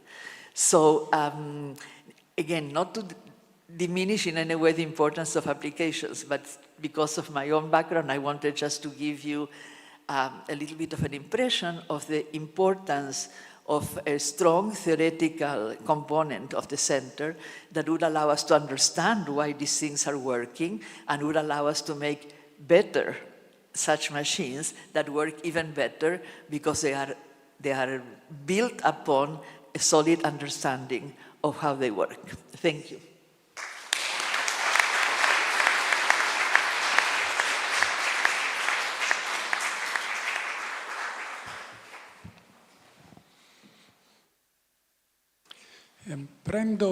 Colgo l'occasione per una osservazione brevissima col privilegio degli organizzatori. Noterete che ho cambiato lingua. È un punto molto importante perché quel che stiamo discutendo oggi è in un certo senso difendere l'identità europea, che significa difendere le nostre tradizioni, il modo in cui pensiamo, le nostre visioni della vita e anche quelle più profonde. Parliamo della rivoluzione dell'intelligenza artificiale, però è parte degli strumenti che ci permetteranno di sopravvivere come europei. La ragione per cui rubo questi pochi secondi è che l'identità culturale dell'Europa è fortemente basata sulle sue lingue. E noi non abbiamo alcuna intenzione di perderle. Lavoriamo in inglese con gran piacere, però le nostre lingue sono parte della nostra anima culturale. Questo, e concludo, è per dire che gli interventi di oggi sono stati in inglese come lingua di lavoro, ma interventi in italiano sono benvenuti.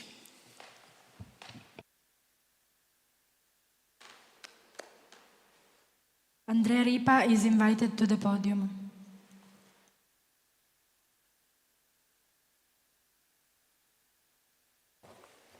Ringrazio per l'invito e anche per il permesso di parlare in italiano, quindi,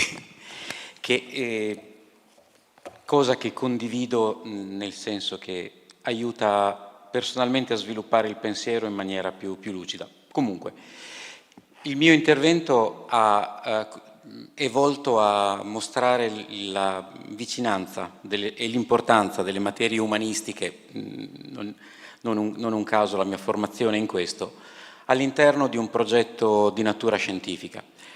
L'importanza delle scienze umanistiche che si declina a due livelli. Il primo è quello della interdisciplinarità. Il centro di ricerca che è stato proposto ha tra i suoi principi, nella visione di fondo, l'interdisciplinarità.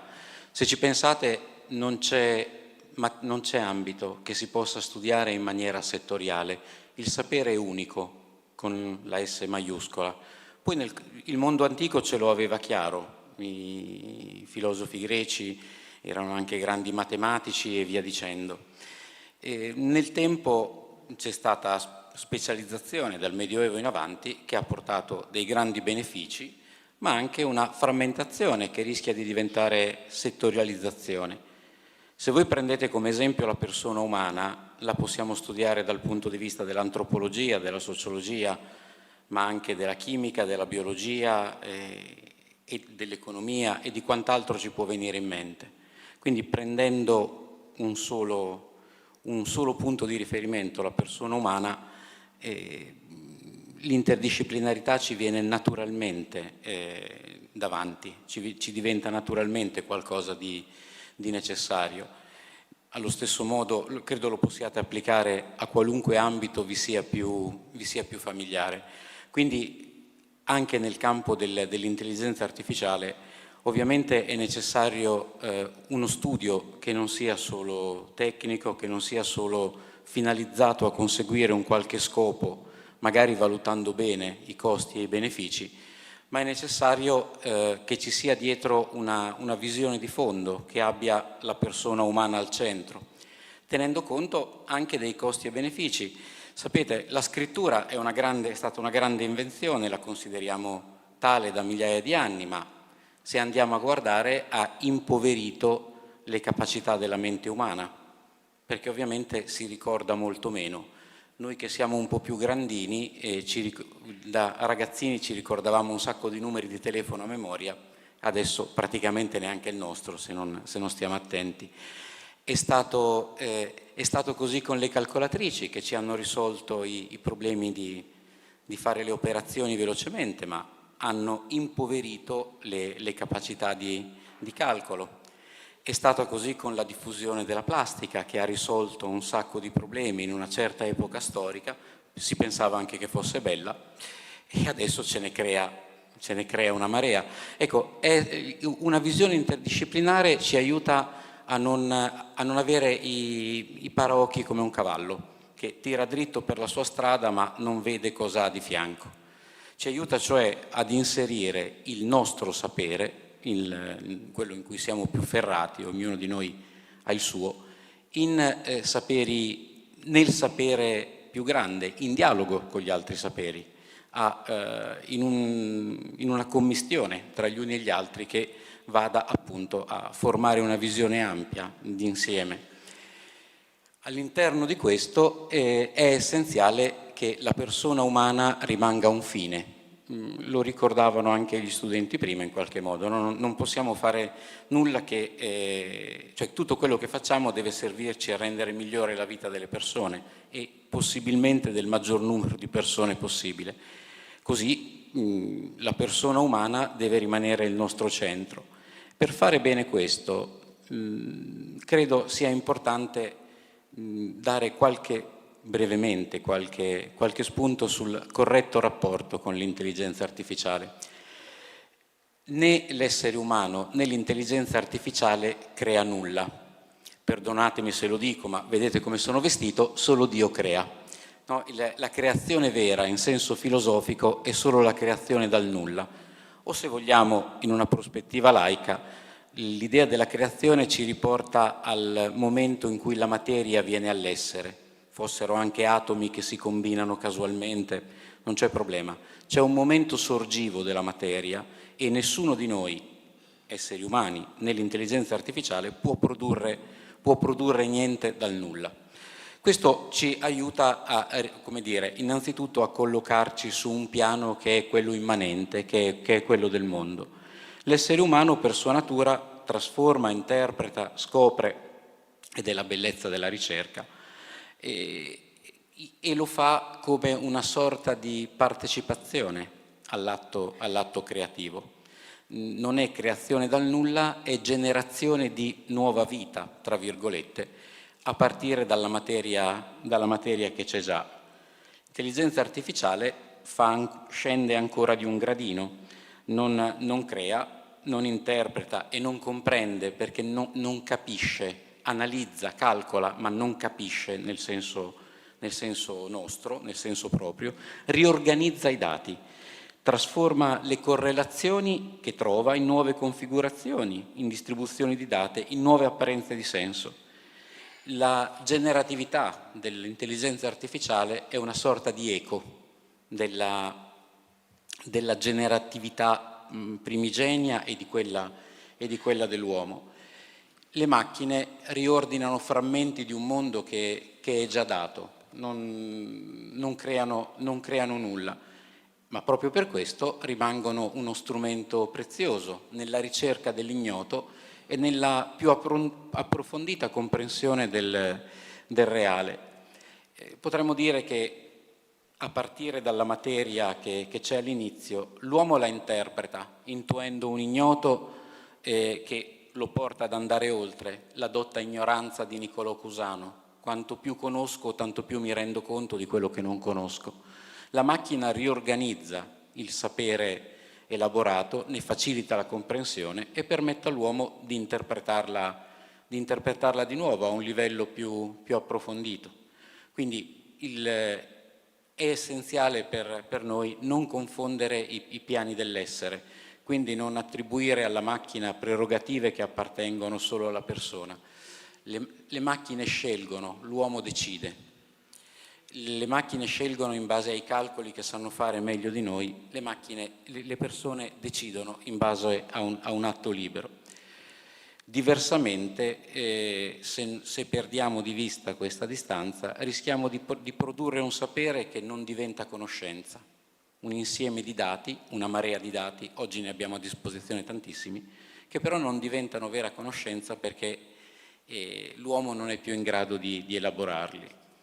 L'ultimo pensiero, per stare nei tempi, è proprio quello di ricordare i tratti non riproducibili dell'essere umano, la consapevolezza, la capacità di introspezione, l'empatia e un senso morale che la macchina non può avere, può solo riprodurre entro certi limiti. Quindi è importante è essenziale che nelle prospettive di ricerca si mantenga l'intelligenza artificiale, qualunque tipo di macchina, nell'ottica dello strumento, stando attenti a che non impoverisca troppo le capacità dell'essere umano, che lo sostenga e non lo sostituisca, per essere appunto uno strumento che fa crescere la vita delle persone umane e non la relega in un angoletto a fare da spettatore. Grazie.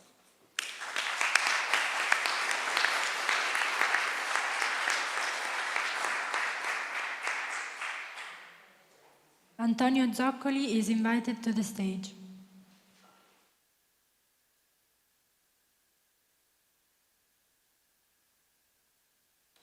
Thank you very much. We have listened a lot of presentation about the importance and the impact of artificial intelligence on research and on society. I think that we all share these views. Now we are here to discuss the possibility and the advantages to create an European research center on artificial intelligence. And I would like to contribute to this event by asking some questions. So usually when you are going to create a new institute, a new research center, is to fill a gap in research, a gap in technologies. So the question is, what are the gaps we are willing to fill? So what is not existing in the current scenario, and why a new institute must play a key role in this field? So, what is missing in the European and, let's say, in the Italian scenario, and why we should build up a new institute? Let me come back to the CERN history, which was quoted by previous speaker. CERN was created after the Second World War because Europe wanted to create a community able to perform research on nuclear physics, on how the nucleus of the atom was formed and what were the properties. In order to do that, it was created a center with the aim to install in the center an accelerator of particle physics, of particles, in order to investigate experimentally the composition of the different nuclei and the properties. Afterward, the technology developed, the energy of the accelerator was increased, and CERN started to investigate also subnuclear physics. In fact, the community of CERN is made by nuclear and subnuclear physicists, not astroparticle physicists. Why? Because the instrumental infrastructure, the accelerator, are used to investigate these two fields. But in order to investigate astroparticles, you need different instruments, and the community is focused in different places. Where do you have this instrument? Maybe a telescope, radio telescope, whatever. So the question is, we are willing to create something like CERN. Does it mean that in this European research center we want to have an hardware infrastructure? So is this center will be built on the existing infrastructure? What are the hardware infrastructure? The supercomputing center, or in the future maybe the quantum computing center, I don't know. Is this the case? If not, if it is something different, why the existing community should join this center?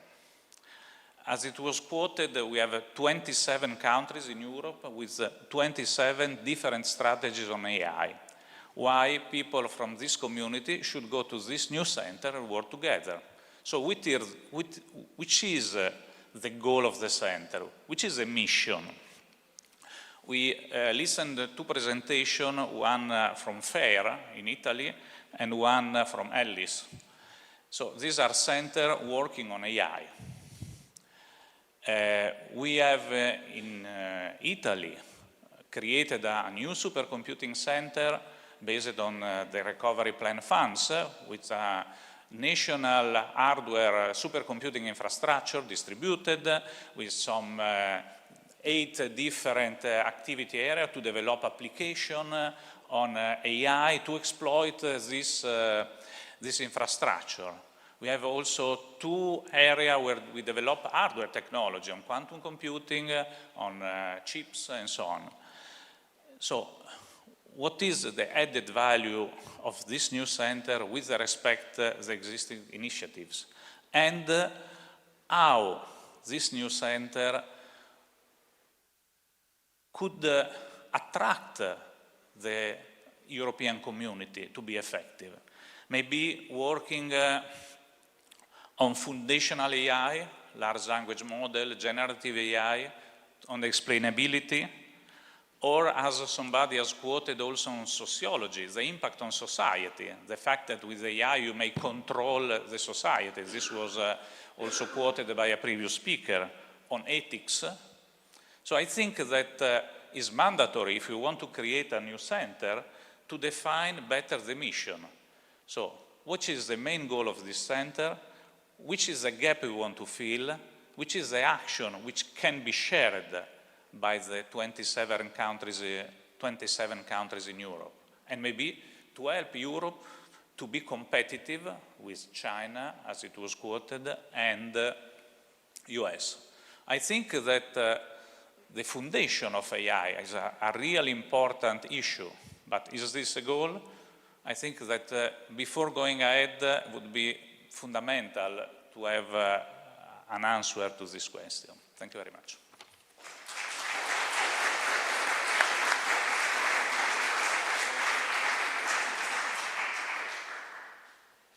Now, Giorgio Parisi, who is already on the stage.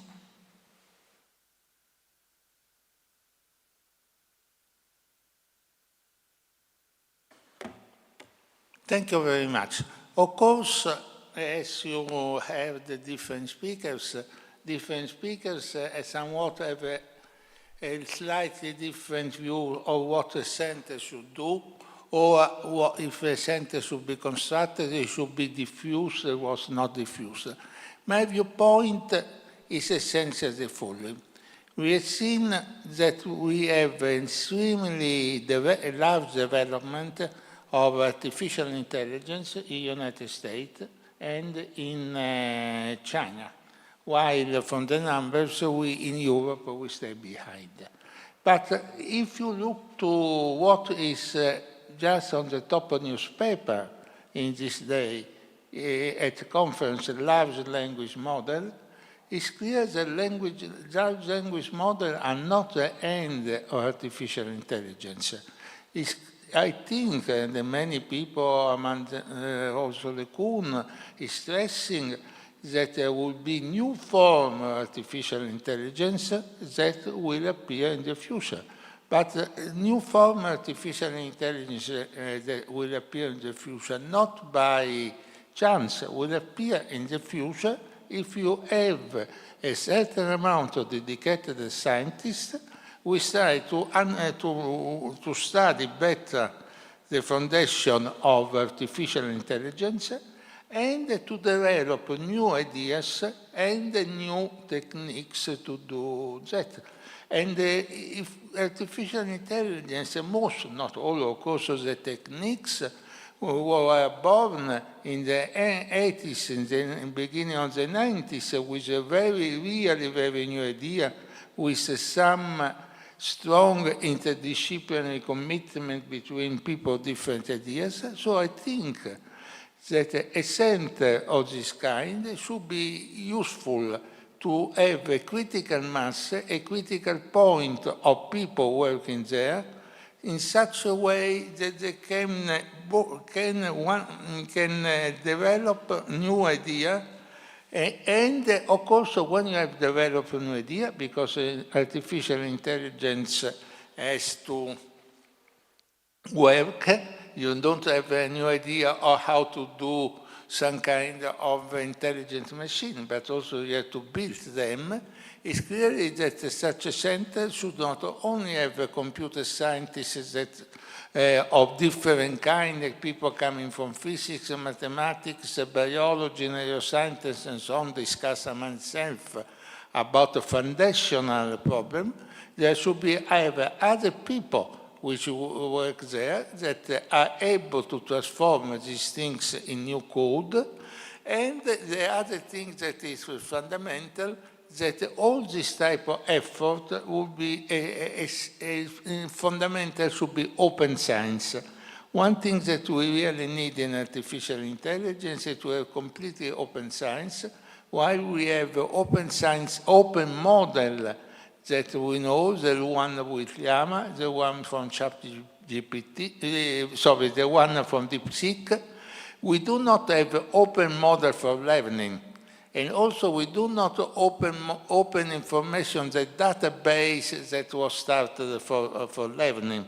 So in order to, we need to construct some kind of open database, which can be a public test for testing new ideas, and a certain amount of open software.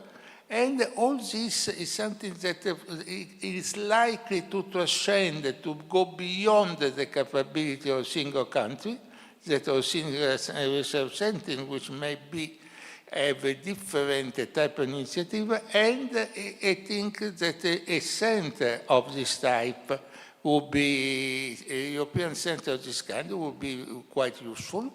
And if one can, of course, one should discuss it in details how the center should be done.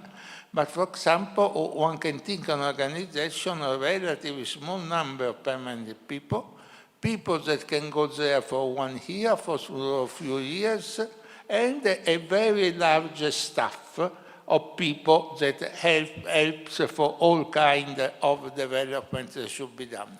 As far as the infrastructure, The infrastructure, we know that we have a lot of computing center in Europe, and I'm not the feeling, but of course people that expert more than me, that to tell if they need more infrastructure. But the first, I think that the things that would be important is that this center will have some kind of convention and so on to use with some priority the existing infrastructures that are going to build in Europe. Of course, they may have some local infrastructure, but this is not really the point. I think the real point is to have a human capital that may stay there, have a canteen, as Amadi was saying, where people can go to lunch together, and to discuss all these type of things. Of course, there is the problem that people said of the alignment of the value of the alignment with the European values, the ethical values of Europe, of artificial intelligence. However, the point is that it's not just a simple way of regulation, because regulation is not enough. The point in this case is to try to understand theoretically how you could do these kind of things, and this needs a strong effort also to go in this direction. There's some kind of research that is important for the public in Europe and not by private industries. So to construct the future of artificial intelligence 10 years, 15 years from now is something that can be done. We need some kind of public, non-private, a big center in which we can go on, and I think that Europe is the only continent where this can be done. I'm speaking of continent because it's clear that this kind of activity we must have not European Union only, but also other countries which are outside the European Union, like Switzerland and Great Britain. So it's clear that we need a certain amount of time to write things, to write proposals, to think in this direction. But I think that if we do not do anything at a centralized level that is complementary, not alternative to what exists together, Europe will have a serious problem in the future in this direction. I mean, we are already seen that we have lost the capacity of not of building ships, because the machines that build ships in Europe, in Holland, are the best in the world. All the world are using the machines that are in Holland. But what we lost is the ability to project ship and therefore to build the ship with our project. So I think that we have to move in this direction, otherwise we will meet a future which artificial intelligence may be dominated by China and the United States, and that this is not maybe the best things that we want. Thank you.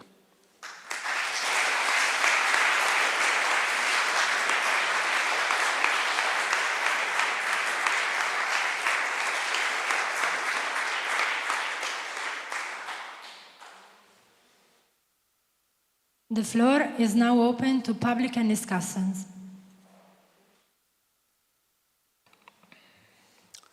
Se c'è qualcuno che vuol prendere la parola,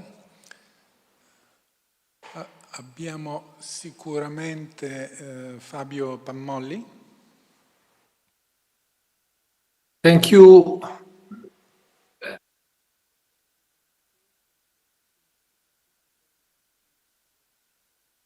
To this important discussion and meeting, and quite briefly, a few elements. The first one is the reflection about the role of Europe and the national states of Europe and our democracies. And I think that at the end, there is an expression that synthesizes the responsibility of Europe, which is augmentum scientiarum at the end, meaning that we do see the relevance and the importance of our democracies and the culture that we have been able to build around the Union of Europe, contribute to the growth of science and knowledge and to the development of our society, preserving those institutional features. So the sovereignty of the technological and scientific infrastructure and the role of Europe, I think, especially in this area, given what has been said about the pervasiveness and the relevance of artificial intelligence and the computational methods that map, and the mathematical and statistical methods that map onto those architectures is extremely relevant. So I confess that I believe that this initiative is quite important. I believe in what Giorgio has just said, meaning that the role of the Institute, I could not add any single word to complement what he has said, because I entirely subscribe what Giorgio Parisi has said on the role and the nature of this Institute, with two elements that are connected to that. The first one is that exactly because of the fact that artificial intelligence is pervasive and is shaping science, industry, and society, then it is distributed in nature. So the hub should be conceived as the hub of a network in which on the one side we have application domains, and we have edge computing in those application domains. And on the other side, we have a large variety of theoretical domains where the interplay between theory and artificial intelligence is especially relevant. And the discussion that was introduced on causality on a variety of complex systems and counterfactuals on those complex systems is exactly to the point. So I think that I really thank you for the invitation. It was a great opportunity, and I strongly support what has been said by the colleagues, and that's it. Thank you.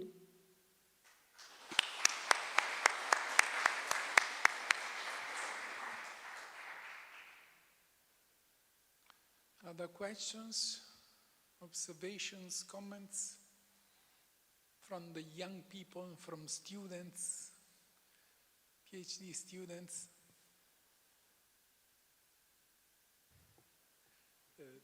Sorry, I asked you to come. Yeah.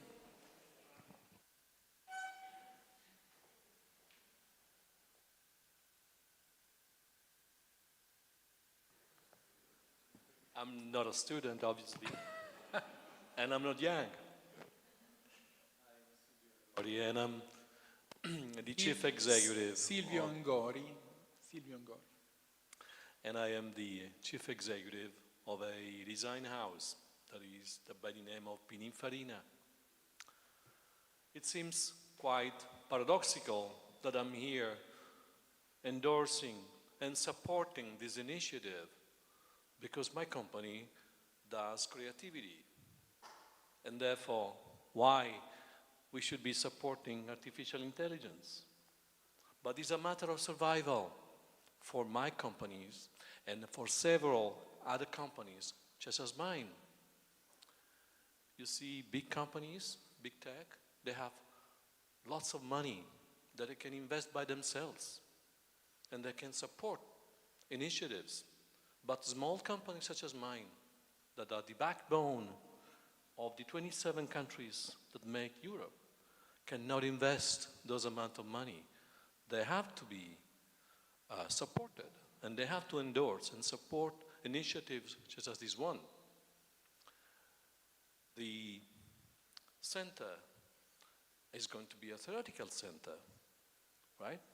And what they develop is pretty competitive. And that is beautiful, because it can be distributed throughout the European countries and companies that can benefit. We do have, as leaders of the industry, social responsibilities. Jobs will be taken away. If we cannot compete, diversity is the best way of creating richness. And therefore, I endorse and back and support this initiative, and I'm representing, obviously, myself, my company, but not just it, but even quite a number of different companies that are part of the economic system of Italy, and not only. Thank you so much for the time. Thank you.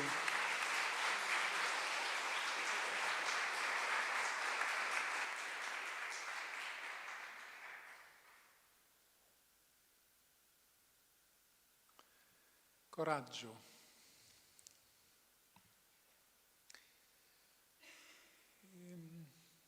Se non ci sono altri interventi, potremmo chiedere ai panelists, we can ask the panelists if they want to say something after having heard each other, after having heard probably someone that wasn't heard before. So there is the possibility to have another tour of opinions from the panelists. It's not mandatory. For instance, I feel very satisfied for today's discussion. I have no more to add. The conclusion of Giorgio Parisi and the observations of Dr. Angori, which is, if I remember correctly, graduated in physics at the University of Roma, right, La Sapienza, from Pammolli. So I believe that this meeting has been extremely useful. But please, I ask the panelists if they want to add something to what they previously said.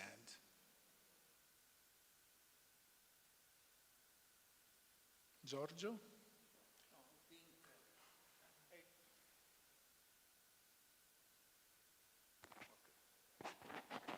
Well, I think that the meeting went very well. We had many different viewpoints, but this is necessary in a moment where we're starting to put the idea together, because we have, this is a way that things come, because we put different ideas, and at the end we try to find a solution. We try to be in this direction, without, of course, that is something important, without losing the identity. We have to understand well which identity we need to the center, and construct the center according to these type of identities.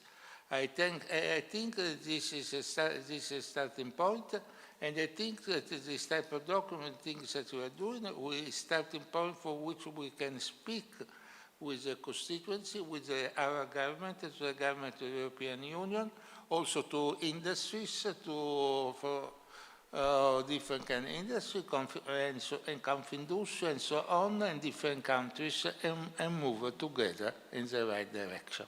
Thank you so much.